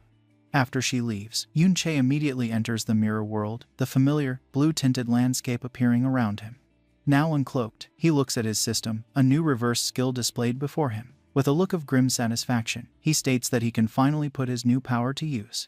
The power from his newly upgraded Level 3 Mirror World skill. He activates Level 3 Mirror World, and the system announces it is setting up a secret area. Inside the new dimension of the Mirror World, Yunche faces ghostly copies of powerful monsters, some as high as Level 45. He realizes the new function of his Level 3 Mirror World skill. It can copy the monsters found in the real dungeon, allowing him to fight and train against these powerful copies without any risk. Yunche summons his undead minions to join the battle. He understands that this ability lets him farm experience freely inside the Mirror World without being discovered in reality. After some training, Yunche leaves the parallel dimension and returns to the real world. Many system notifications appear, showing he is still gaining experience. He comprehends another key benefit of the upgrade. His undead army can remain inside the mirror world to continuously kill monsters and gain experience for him, even while he is back in the real world. With his undead now leveling him up automatically, Yunche turns his attention to his surroundings. Alongside the spirit of Qiao Benben, he stands on a cliff overlooking a vast grand castle city built within the dungeon. He feels surprised to find such a city in a secret area and decides it is the perfect time to investigate. As they walk through the woods, Yunche remembers the information from the Ding family diary. He figures this city must be where his target, Ding Kun, lives. He reflects on how little he knows about the so-called hero. All he knows is that Ding Kun reached S-class decades ago and has not shown his true strength publicly since. Even a high-ranking family member like Dingo did not know the hero's full power. Yunche believes that having more detailed information would greatly increase his chances of success in his revenge quest. He finds it strange, recalling that in his past life, he knew every person who had reached S-class rank, yet Ding Kun seemed to appear from nowhere. Hoping for a clue, he turns to the undead spirit of his old friend. He calls him by his nickname, Benben, and asks if he knows who Ding Kun is. However, the spirit of Qiao Benben only tilts its head in confusion, unable to answer. Yunche expresses disappointment, wondering if his attempt to communicate with his undead friend is still useless. He thinks that when his SSS rank skill, Mirror World, reached level 3, the intelligence of all his undead minions improved greatly. The improvement is most obvious in Qiao Benben's spirit. But with frustration, he concludes that his friend's soul has not recovered enough to talk properly. Looking out over the huge castle city, Yunche holds onto a small hope. He thinks that if he continues to level up Mirror World, Qiao Benben might eventually regain more consciousness. Meanwhile, inside a grand hall in the castle, Ding Dan walks down a large staircase to report to his father. He voices worry about his favorite, Dingo, whom he calls third brother, saying he is still missing and they do not know his whereabouts. He speaks to a powerful figure sitting on a throne, a man in intimidating full-plate armor who is Ding Kun, the famous hero of the empire. Ding Dan continues his report, expressing anger that the criminal they are hunting has dared to come so close to their stronghold, the hero's dungeon. Ding Kun rises from his throne as Ding Dan pleads for action. Ding Dan reasons that for someone to have quietly captured the powerful Dingo, that person must have reached S-class level. For security, he begs his father, Ding Kun, to personally step in and handle the threat. Instead of agreeing, Ding Kun's response is quick and violently horribly. In a blur, his hand, now a shadowy claw with a glowing red eye, pierces straight through his own son's chest. As life fades from Ding Dan, the menacing shadowy form of Ding Kun holds his son's body. He scoffs at him, condescendingly, asking how a man so incompetent he cannot keep track of his own child dares to tell him what to do. Ding Dan gasps in disbelief, blood dripping from his lips. The armored figure looks down with complete disgust, remarking on how pathetic it is that Ding Dan only just met the requirements for S-class at his age, yet cannot survive a single hit. He continues his cold speech, revealing that the only reason he kept such a waste like Ding Dan around was to look after his grandson, Dingy. He scolds the dying man more, saying he failed in that simple task by losing Dingo, and now expects Ding Kun to clean up the mess. A look of pure terror fills Ding Dan's blood-soaked face as he realizes the horrifying truth about his father. Ding Kun reveals a chilling secret, explaining that without Dingo, he has lost a blood relative. This loss, he declares, will cost him many years of his own life. The scene shifts to the chaotic city streets outside the castle. A cruel young man with slicked-back blonde hair, named Ding Yan, another descendant of the hero, laughs wildly while sitting on a large beaten man who serves as his living throne. He cruelly encourages the starving citizens below to fight over scraps of food. The scene worsens as vicious wolves attack them while they scramble. A small child cries in terror as a wolf approaches, and Ding Yan's voice taunts them all, warning that the food will be gone if they do not eat it first. A tall hooded figure, a level 60 enforcer named Nans, appears behind Ding Yan and calls him young master. Nans points out that Ding Yan's pet, the man he is sitting on, has not eaten meat in several days, and he makes a dark suggestion. From a distance, Yun Che and the spirit of Cao Benben watch the horrible scene. Yun Che grimly thinks that compared to this pure evil, the actions of the other Ding family branch he dealt with seem almost mild. As Yun Che watches the cruelty below, a purple aura of anger forms around him. He wonders if he should step in and show himself. However, his attention is suddenly caught by something else. Beside him, the undead spirit of Cao Benben bursts out in a wave of blue and black energy, letting out a furious roar in reaction to the injustice. Yun Che looks at his friend's spirit with a sad expression, calling him by his nickname. He thinks that even in this mindless state, his friend's natural desire to help those in need remains as strong as ever. This triggers a memory, flashing back to their shared past. Yun Che remembered that among all the children in the poor slums where they grew up, Qiao Benben and another boy named Lan Qin were always the kindest and strongest. He recalled finding them standing up to a mean slave driver. It was this courage that led him to take them both in as his students to train them. His hope was that they would grow strong enough to help others in the future. The memory fades, and back in the present, Yun Che feels a deep sense of guilt. He blames himself, thinking it is his fault that his friend is turned into this undead form. Just then, the spirit of Cao Benben turns to him and manages to say a broken, questioning name, Lan Qian. Yun Che is completely stunned by this sign of returning consciousness. He grabs his friend's spirit desperately, asking if his mind has returned and if he can talk. But the spirit only manages to say another broken word, Ding. Then, suddenly, the spirit of Cao Benben explodes with a huge surge of blue energy. It struggles but finally puts together a horrifying truth, declaring that Lan Qian is Ding Kun. The truth hits Yun Che with the force of a physical blow, his eyes widening in absolute shock and understanding. Meanwhile, back in the throne room, the armored Ding Kun is standing over the body of his son Ding Dan. After wiping the blood from his gauntlet, he says the name Yun. He wonders aloud if someone is intentionally using a name so similar to his old enemy to provoke him. A grim, knowing look appears on his face as he thinks about how many years it has been since he last heard that name. With a sinister, confident smile, he declares that he will see for himself who dares to pretend to be his dear master. On the city streets, the cruel Ding Yan speaks to his huge orc-like pets. He mocks them for being too well-behaved and tells them he knows they are starving. With a crazy laugh, he points to the terrified and hurt citizens scattered around the plaza, a scene of violence he clearly caused. A small crying child kneels next to a fallen man, too scared to move. With a look of pure madness, Ding Yan declares that since the people are just toys, his pets should eat them all. He gives the command, and one of the giant orcs lunges toward the helpless child. But before the creature can strike, a bright flash of purple light appears. In a moment, the orc is cut to pieces by a series of impossibly fast slices. Yun Che lands smoothly, his back to the chaos, his body crackling with a powerful purple aura. His face is cold with fury, his eyes glowing intensely. He thinks the name Lan Qian in total disbelief. He cannot understand how his former student is the same person as Ding Kun, the monster who causes this horrible scene.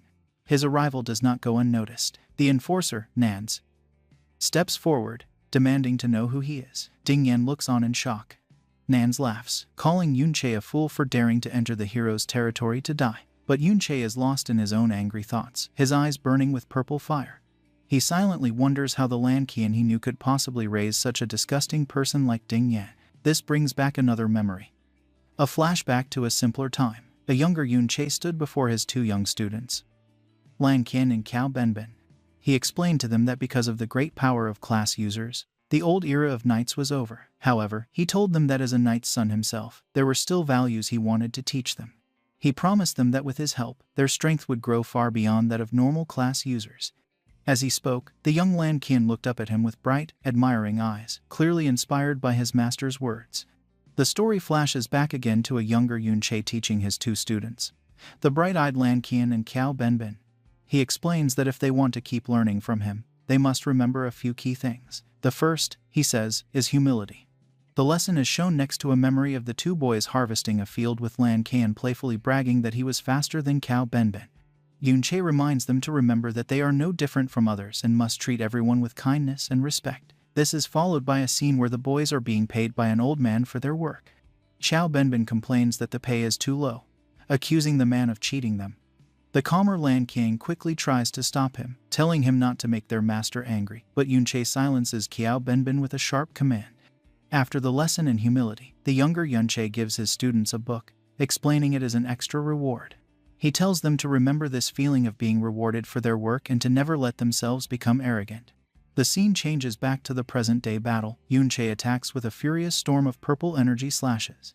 The attack is so strong that it completely breaks Nan's arcane shield skill, leaving the enforcer wounded and in total shock at his opponent's attack power. Yunche looks on with cold focus. Nans is enraged, shouting that his equipment was legendary grade level 30 gear and that his protective necklace was also destroyed. Behind him, Ding Yan, filled with anger, points at Yunche, calling him a filthy commoner and promising to show him the true power of someone from a higher class.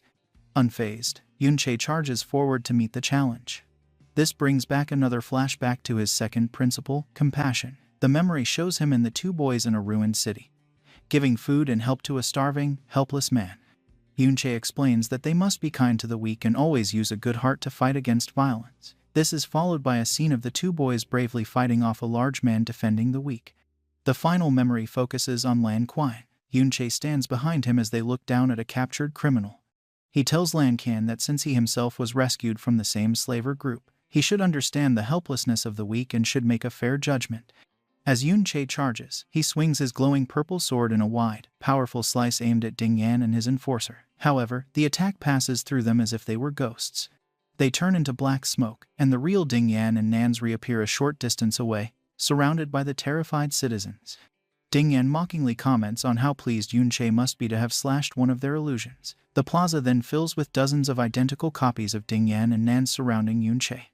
The real Ding Yan leans on his enforcer's shoulder and cruelly offers to let Yunche slash more of them if he enjoys it so much.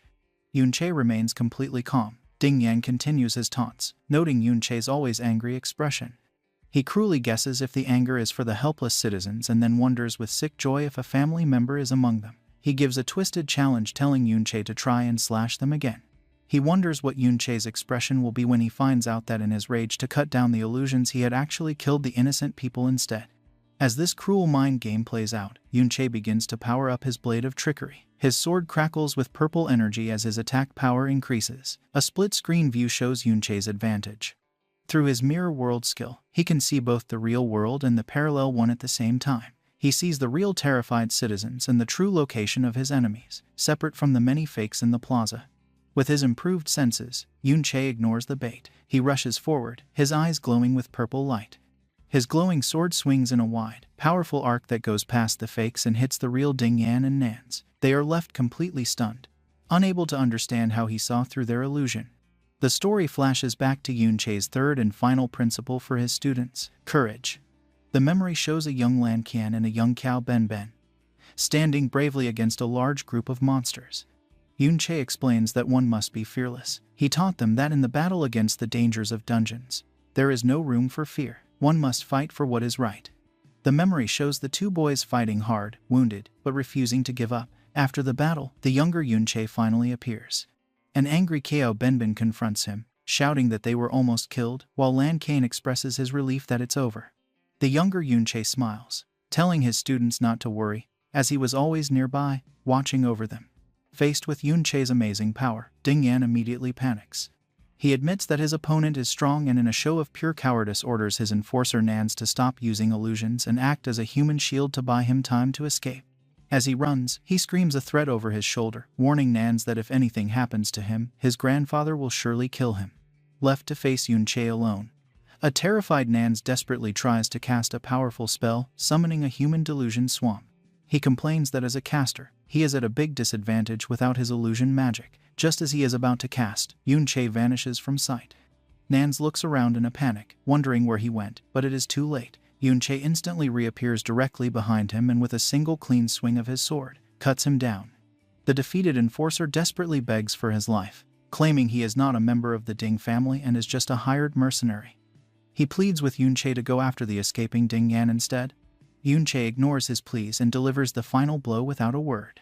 Meanwhile, Ding Yan's escape is stopped by the ghostly large figure of the undead Xiao Benbin, who blocks his path. Terrified, Ding Yan immediately tries to use his family name as a shield. He asks what this thing is and reminds it that he is the grandson of a hero. He threatens the spirit, promising to make its entire family suffer a terrible death if it dares to touch him. Before the spirit can act, Yunche appears, summoning a huge shadowy creature that stands over the terrified Ding Yan. As Ding Yan screams in terror, a system window appears before him, showing a list of all his equipped items, his robe, skill books, potions, and belt, being forcefully taken from his inventory. He can only watch in horror, asking what Yunche has done to him. The scene is shown next to the final principles Yunche taught his students, a strong contrast to the evil he now faces. The fifth principle was honesty, the sixth was justice, the seventh was honor, and the eighth and final principle was soul. The huge shadowy creature summoned by Yunche attacks, causing a volley of dark blue energy swords to shoot up from the ground and rain down upon the city. Its target, Ding Yan, lies lifeless on the ground, his time of terror brought to a quick and brutal end. Standing on a bridge looking over the horrible scene, Yunche looks down at the bodies of citizens stuck on spikes. He thinks of his former student Lan Qian, thinking with bitterness on how he had not only ignored every principle he was taught, but had also betrayed both him and Qiao Benben in the past. His sadness turns to pure rage as he thinks about the evil that Lan Qian has let his own family commit, and he silently screams the painful question of why it all happened. A voice cuts through his thoughts, asking why. The shadowy armored figure of Ding Kun, who is Lan Qian, suddenly appears behind him. Before Yunche can react, Ding Kun delivers a powerful punch to his back, mockingly commenting on how much fun he seems to be having in his secret place. The force of the punch sends Yunche crashing into the castle walls, causing a huge explosion of rock and dust. Buried in the rubble, Yunche immediately begins to heal himself, casting a series of basic heal spells as he checks his new powerful equipment. He is now wearing the spider pearl necklace, the distant roar robe, the nether serpent's pants, the nether cave belt, and the nether cave pottery boots, all while his blade of trickery continues to power up his attack. Bloodied but determined, he pulls himself from the wreckage, his mind still filled with the question for his old student, Lan Qian. Why? The shadowy figure of his former student, now fully identified by the system as the level 71 S-class berserker, Lan Qian, also known as Ding Kun, walks towards him through the destruction. Instead of facing him directly, Yunche uses a new plan, throwing a volley of shiny mirror-like shards toward his enemy. Ding Kun easily blocks the objects, confused by what they are and asking if they are mirrors. The shards are a distraction, and Yunche uses them as portals, appearing instantly behind his former student. With his enemy caught off guard, Yunche brings his glowing purple sword down in a powerful strike, his voice filled with the pain and rage of a decades-old betrayal as he screams the question that has been bothering him. Why did you betray us? The strong blow from Yunche's surprise attack shatters a piece of Ding Kun's armor. Ding Kun touches his damaged helmet and grins, noting that for someone to break his armor, their speed and attack power must be unusually high. Yunche's eyes glow with an intense purple light filled with rage and pain. He clenches his fist and screams Lan Qian's name, confirming it as his former student. He desperately asks why Lan Qian chose to betray them years ago. Unimpressed, Lan Qian questions the word betrayal as he summons a huge pixelated greatsword. He thinks to himself that this intruder knows his old name and is also using the name Yunche. He wrongly assumes Yunche is an assassin sent by an old enemy. With a wild grin, Lan Qian charges forward, unleashing a powerful swing with his sword that sends a wave of red energy across the area. After Yunche dodges the attack, Lan Qian appears behind him, mockingly asking if he is trying to impersonate his old master, calling it a bad joke. Ignoring the taunt, Yunche strikes again, screaming his question about the betrayal once more. But Lan Qian easily blocks the attack. With a look of pure disgust, Lan Qian dismisses him, saying he is just a tool and that talking is useless. He immediately counters with a powerful swing of his own. The force of their weapons clashing shatters the ground, creating a large crater and forcing both fighters to jump back. As the dust settles, the undead spirit of Qiao Benben appears at Yunche's side. With a grim look, Yunche challenges his old student, asking what he plans to do about their other friend. Filled with rage, the ghost of Qiao Benben charges forward, roaring Lan Qian's name. Lan Qian looks on in shock at the ghostly form of his old friend. In a flash, he appears before Qiao Benben's spirit, grabbing him by the neck. With a furious roar, he smashes the spirit's head into the ground, demanding to know how he is still alive. As Lan Qian raises his fist to strike again, Qiao Benben's spirit summons a golden barrier to protect itself, but Lan Qian shatters it with a single powerful punch. As the barrier breaks, Lan Qian realizes the truth. He understands his former friend is now an undead spirit. He notes that while Qiao Benben is revived, he does not seem to have much intelligence. As he is distracted, Yun Che swings his sword at him from behind, but Lan Qian manages to block the attack. Suddenly, 3 new figures appear on the castle walls above. A man calls out to Lan Qian, calling him father and asking why he has come out. The 3 men, all level 60, say they could have easily handled the intruder themselves. Annoyed, Lan Qian tells them to get lost. Yun Che summons his own help, calling the undead spirits of Nans and Ding Ge to fight with Qiao Benben, ordering them to keep the 3 men busy. Lan Qian's eyes widen in shock as he recognizes one of the new spirits. Asking if it is his 3rd nephew, he looks closely at the undead Ding Ge and confirms that his nephew is indeed dead. He mutters about his blood relative with a moment of sadness on his face. However, his sadness quickly turns into a sinister evil grin. Looking at Yun Che with new interest, he says that he is starting to find him interesting. He charges forward again, noting Yun Che's ability to revive another person as an undead. As Yun Che barely dodges a swipe from his former student's claws, Lan Qian stands over him, his form growing more monstrous and his eyes glowing with a mad light. He calls Yun Che master, desperately pleading with him to prove that he is who he says he is. With a look of pure insanity, he screams that Yun Che must be his beloved master. Bloodied but determined, Yun Che looks at him with cold fury. He thinks back to the person Lan Qian used to be, someone who would help others even when he was a suffering prisoner. As his blade of trickery continues to drain his magic to increase its power, Yun Che swings his glowing purple sword, screaming in frustration, wondering how his student could have become so crazy and twisted. Lan Qian manages to block the powerful blow. Lan Qian responds with a crazed shout, blaming everything on his dear master. Angered by this, Yun Che grabs him, firing back with furious questions. He demands to know what nonsense he is talking, reminding him that Yun Che saved him from slavery and gave him power. He asks if Lan Qian has forgotten everything he was taught, but is met with only hysterical laughter. Suddenly, Lan Qian's laughter turns to pure rage as he screams the real reason for his anger, questioning why Yun Che took so long to rescue him in the first place as they clash again. His twisted thinking is revealed in a painful flashback to his past where he lay beaten by a slaver. He questioned why he had to suffer so much before being rescued. He then rants about his life after, questioning why. As the student of a mere knight's son, he was expected to live a comfortable life where everyone was polite. A memory showed townspeople greeting the younger Yun Che with respect. Lan Qian bitterly asks why Qiao Benben, who never suffered such horrors, was allowed to enjoy the same respected life. His deep jealousy explodes as he asks why Qiao Benben was always stronger than him. He screams at Yun Che, accusing him of favoring Qiao Benben simply because his past was cleaner. Finally, he asks the question that seems to bother him the most, demanding to know why Yun Che had him change his class to a berserker. He argues with twisted logic that because he was shy and fearful, he should have been made a guardian knight with stronger defenses, not a reckless attacker. Stunned into silence for a moment, Yun Che finally responds.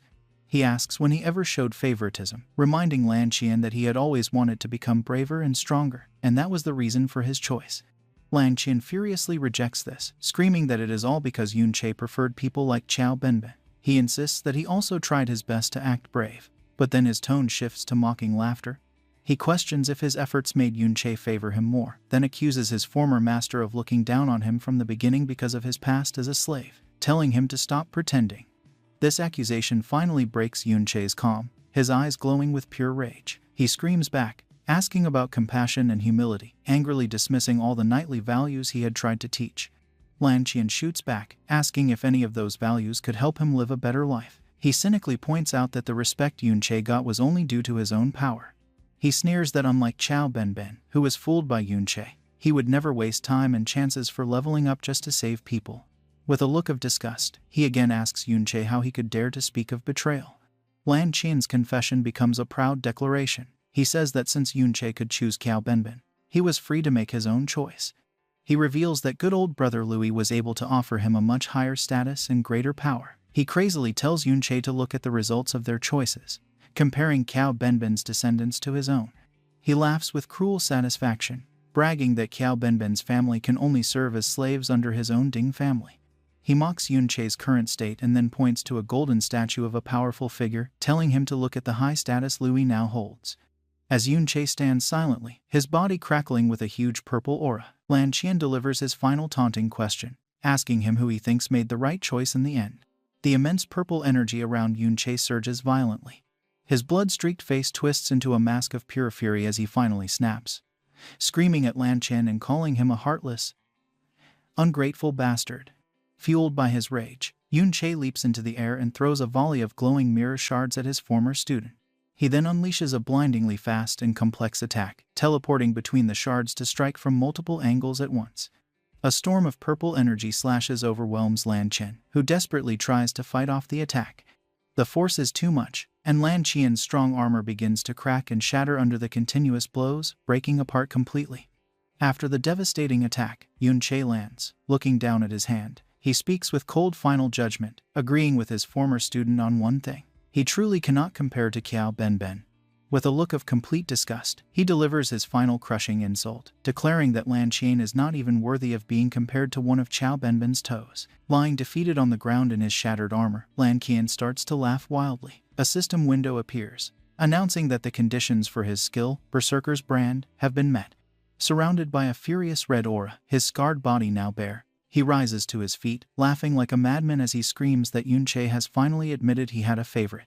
Another system notification shows his incredible power boost. His attack power has increased by 300% and his speed by 200%. The skill explains that the lower his health, the more his power and speed grow. Now, in a full rampage state, he screams that Yun Che has confirmed his bias towards Qiao Benben, calling him a hypocrite as he dashes forward with blinding speed. The system adds that the Berserker exclusive Rampage skill greatly increases strength and speed, but lowers intelligence and defense. Yun Che is completely shocked by his former student's new speed. Lan Qian moves so fast that Yun Che has to retreat into the mirror world just to survive. Lan Qian's powerful strike slices through a mirror shard instead of him. The force of the missed attack is so great that it cuts a massive trench through the battlefield, slicing the castle itself in half. As Yun Che reappears from another shard in the rubble, Lan Qian correctly figures out that he is using the mirrors to teleport and dodge his attacks. To counter this, he activates another Berserker skill, Furious Blood Rain, mocking Yun Che for being helpless without his tricks. A storm of sharp blood-red projectiles rains down from the sky, shattering the ground. Lan Qian challenges him to a direct fight, sarcastically reminding him that knights are supposed to be brave. Caught in the downpour, Yun Che begins to take constant damage. Meanwhile, Lan Qian walks through his own damaging aura while he also takes small amounts of damage. Each hit activates his Berserker's Brand, continuously increasing his attack power and speed even more. Convinced he is right, he sneers that Yun Che only preaches about virtue when he is safe. He calls him a spoiled noble who has never truly suffered and therefore understands nothing. He charges forward once more, screaming that someone who has never felt his pain has no right to talk about compassion. As Lan Qian swings with incredible force, Yun Che barely manages to dodge the powerful attack. Lan Qian suddenly appears right in front of a shocked Yun Che, mocking his former master's ideals as nothing more than a childish game. With a powerful swing, he unleashes a huge wave of red energy, laughing at the naive idea that friends and students would stay loyal forever. The brutal attack hits and the force of the blow shatters the ground beneath them. Forced to his knees and trapped in the damaging aura of the furious blood rain, Yun Che can only take the continuous hits as his health drops. Lan Qian laughs at his pathetic state, taunting him about how weak he is without his mirrors. With his magic almost gone, Yun Che has to drink a healing potion, barely managing to counter the constant damage he is taking. Lan Qian slowly moves closer, gloating that even if he does not attack, Yun Che can only struggle to survive the damage from the blood rain. Seizing a moment, Yun Che lunges forward in a desperate counterattack, but Lan Qian easily blocks it, saying that his master has not been so fragile in the past. With a cruel sneer, he declares that this is the price of being naive and that Yun Che should thank him for the lesson. In a swift move, Yun Che summons a small ghostly dagger and tries to stab him up close. However, Lan Qian easily catches the blade, continuing his twisted lecture by saying that only by being betrayed can one truly grow up. He begins his own counterattack, mocking Yun Che about how terrible it must feel to fall from such a high position. Yun Che manages to block the strike, but as their blades lock, Lan Qian delivers his final crushing taunts. He gloats about how Louis has become a respected king, loved by the people, while Yun Che himself has been called a traitor, hated by all. Straining with all his strength, Yun Che struggles to hold back Lan Qian's immense power. With a final taunting question, asking if he feels jealous, Lan Qian easily overpowers his former master, sending him crashing into the rocks, buried in rubble and still taking damage from the furious blood rain. Yun Che's health drops to a critical level as Lan Qian laughs wildly. The victor approaches, stating that Yun Che's life is about to end, and that his only way to survive is now in his hands. With a twisted, cruel look, Lan Qian makes an offer. If Yunche admits that he is wrong and gets on his knees to beg for forgiveness, he might be allowed to live as his pet. However, this offer has one key condition. He must reveal the secret of how he can bring the dead back to life.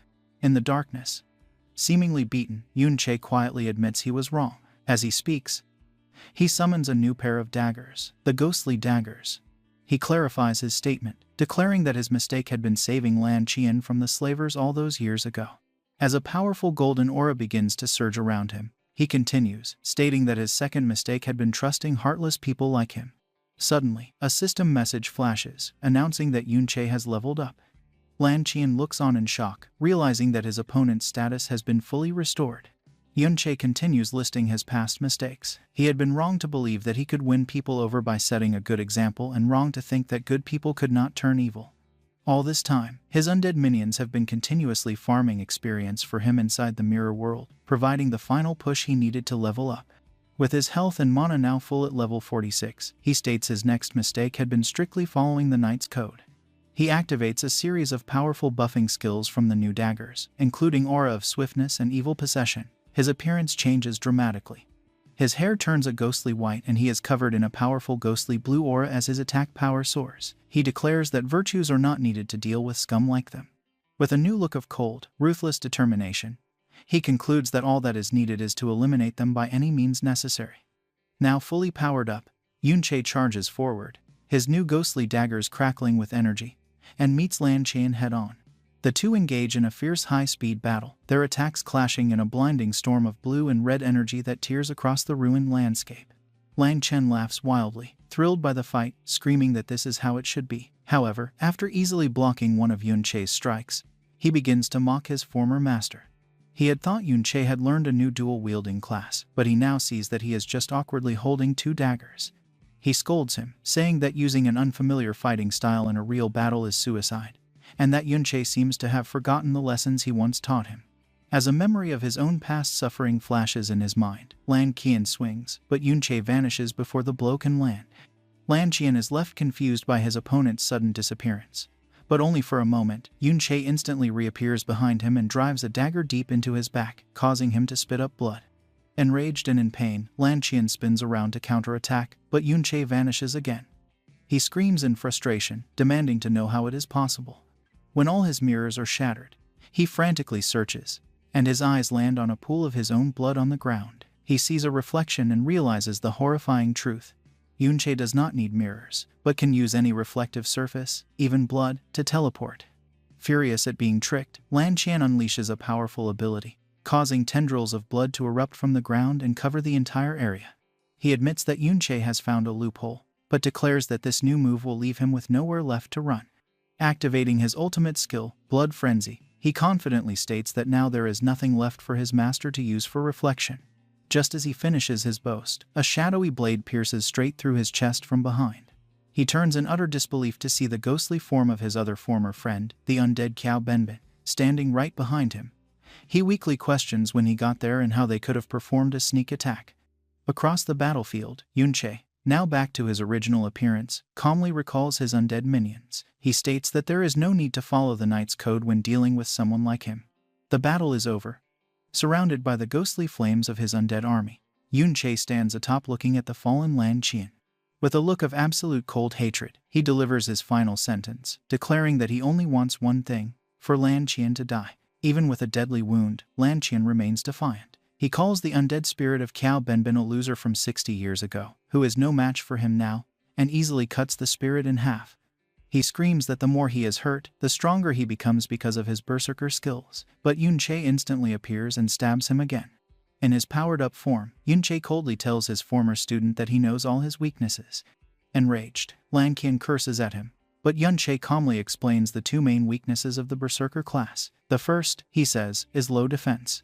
As Lan Qian swings wildly, Yunche teleports away, and the undead spirit of Dingo takes his place, swinging its axe at the berserker. Lan Qian furiously turns and slices the new enemy in half. Yunche explains that the berserker class needs many points in attack and speed, which leaves little for defense. To prove his point, a volley of energy arrows from another undead archer hits Lan Qian in the back, now surrounded by a growing army of Yunche's minions. He learns the hard truth of his build.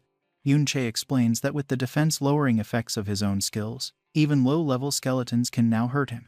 With a furious roar, Lan Qian uses a powerful whirlwind slash, cutting down the minions right around him. He boasts that he just needs to clear out these low-level spirits. But as the dust settles, he sees Yunche and more undead on the cliffs above. Yunche then reveals the second major weakness, a lack of wide-area attacks. He explains that besides the basic whirlwind slash and some straight energy slashes, Lan Qian has no way to deal with a large, spread-out army. The final inescapable trap is revealed as a huge army of undead spirits appears from the shadows behind Yunche. He tells his former student that his mana regenerates fast enough to keep an endless army of undead, making it impossible for Lan Qian to ever kill them all. Refusing to accept his weakness, Lan Qian furiously declares that he does have a wide-range attack and uses his furious blood rain again.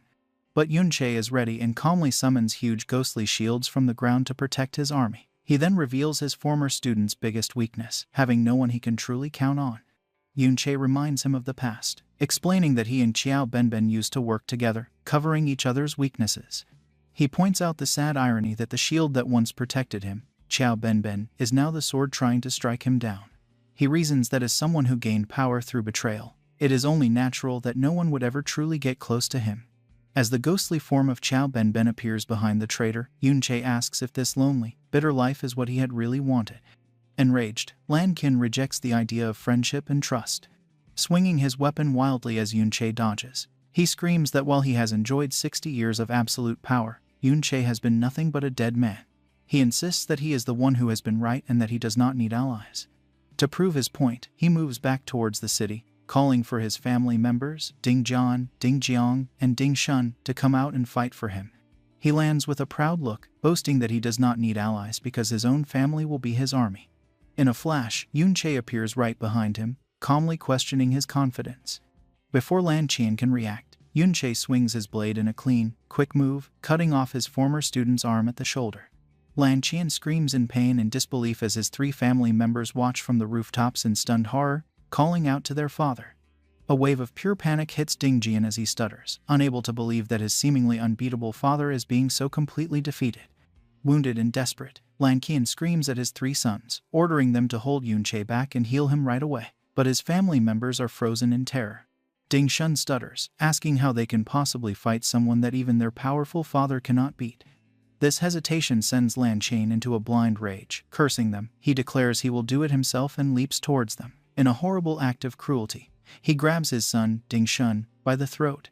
The terrified young man can only cry out, asking his father what he is doing. With a face twisted by madness, Lan Qian screams that everything his children have was given to them by him.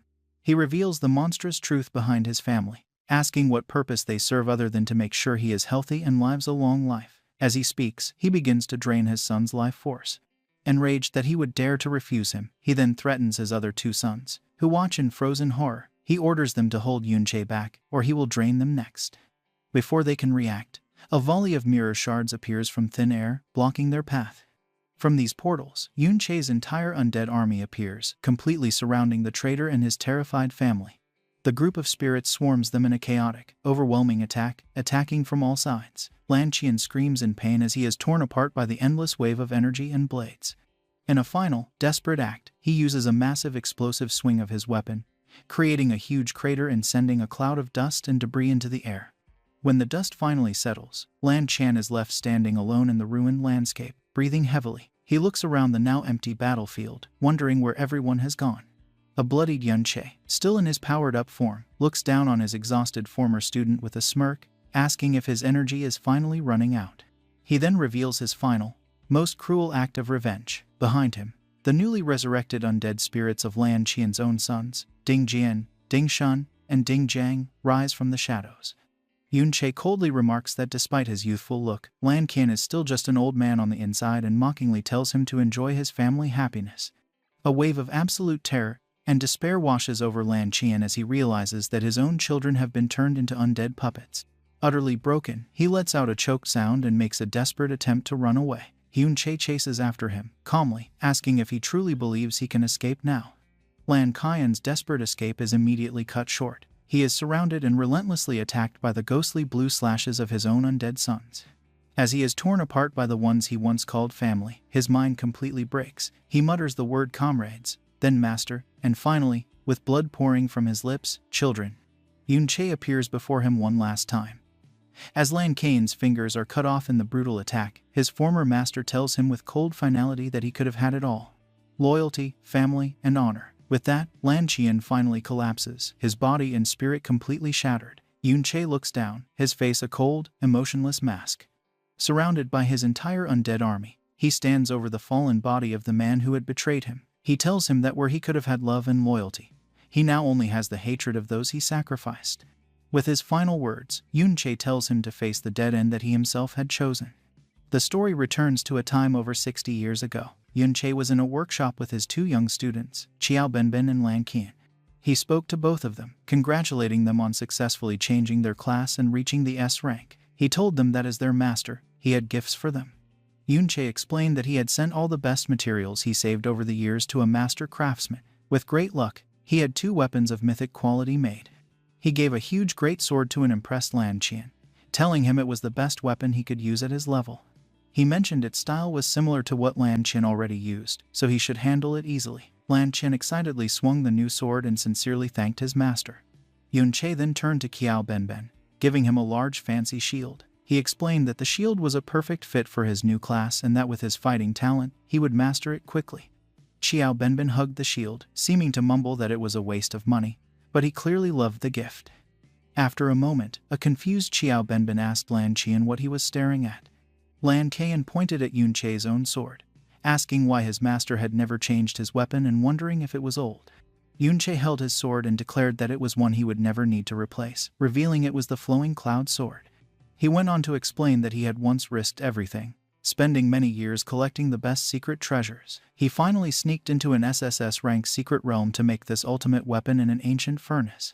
Even then, he noted it was only a first version. The sword was of unique quality, a level above even mythic, and was one of a kind. He explained that it had a special way of being awakened.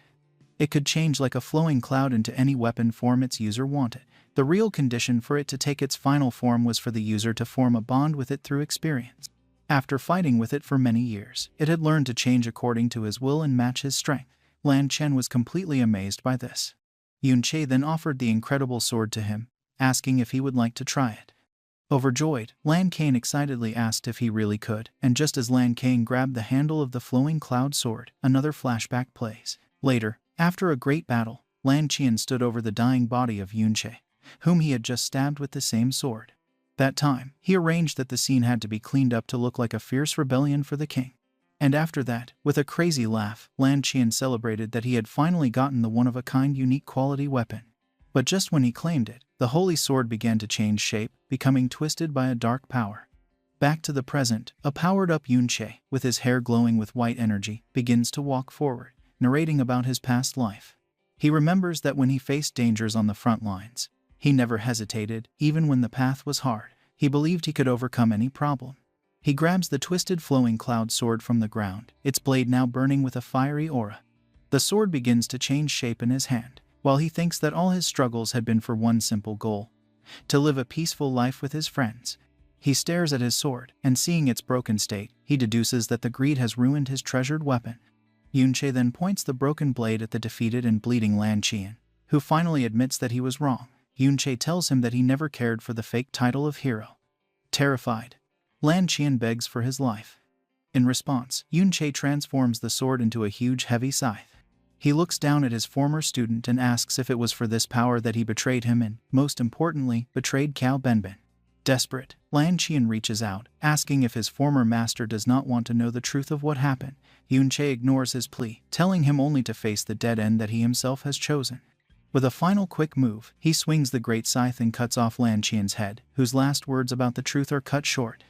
Standing as a dark silhouette, Yunche makes a final chilling statement, saying that everything Lan Qian knew he would come to know as well.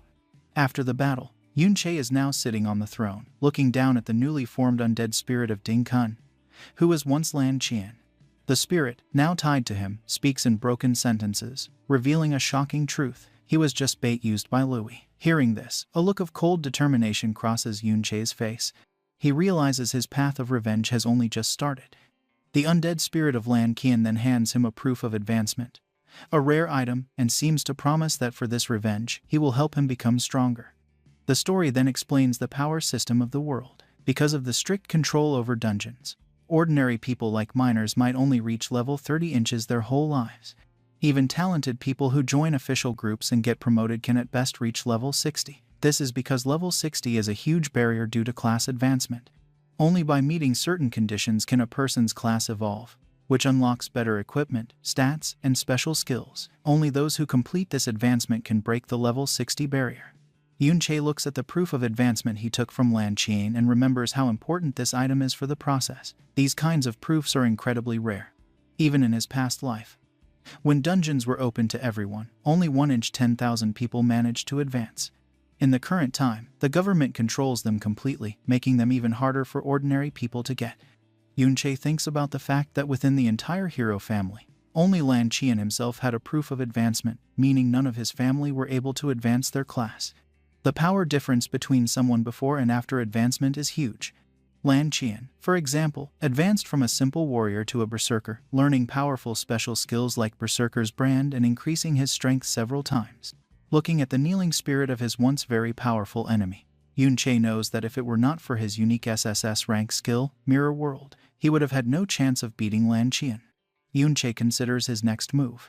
Having seen the huge power boost that class advancement gave to Lan Qian, he thinks about what would happen if he, with the powerful base of his SSS rank skill, Mirror World, also goes through the process. So, he activates the proof of advancement he has gotten, and his mind races with the possibilities as he wonders just how strong he could become.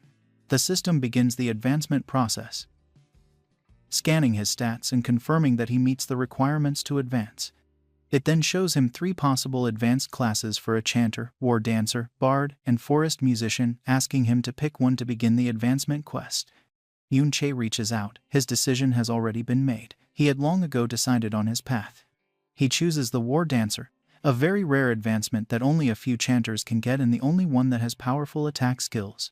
However, just as he selects his new class, an unexpected message from his own unique skill appears. The Mirror World system asks him if he wishes to reverse the War Dancer class. Yunche is left completely stunned, realizing with disbelief that his ability can even reverse the nature of an entire class.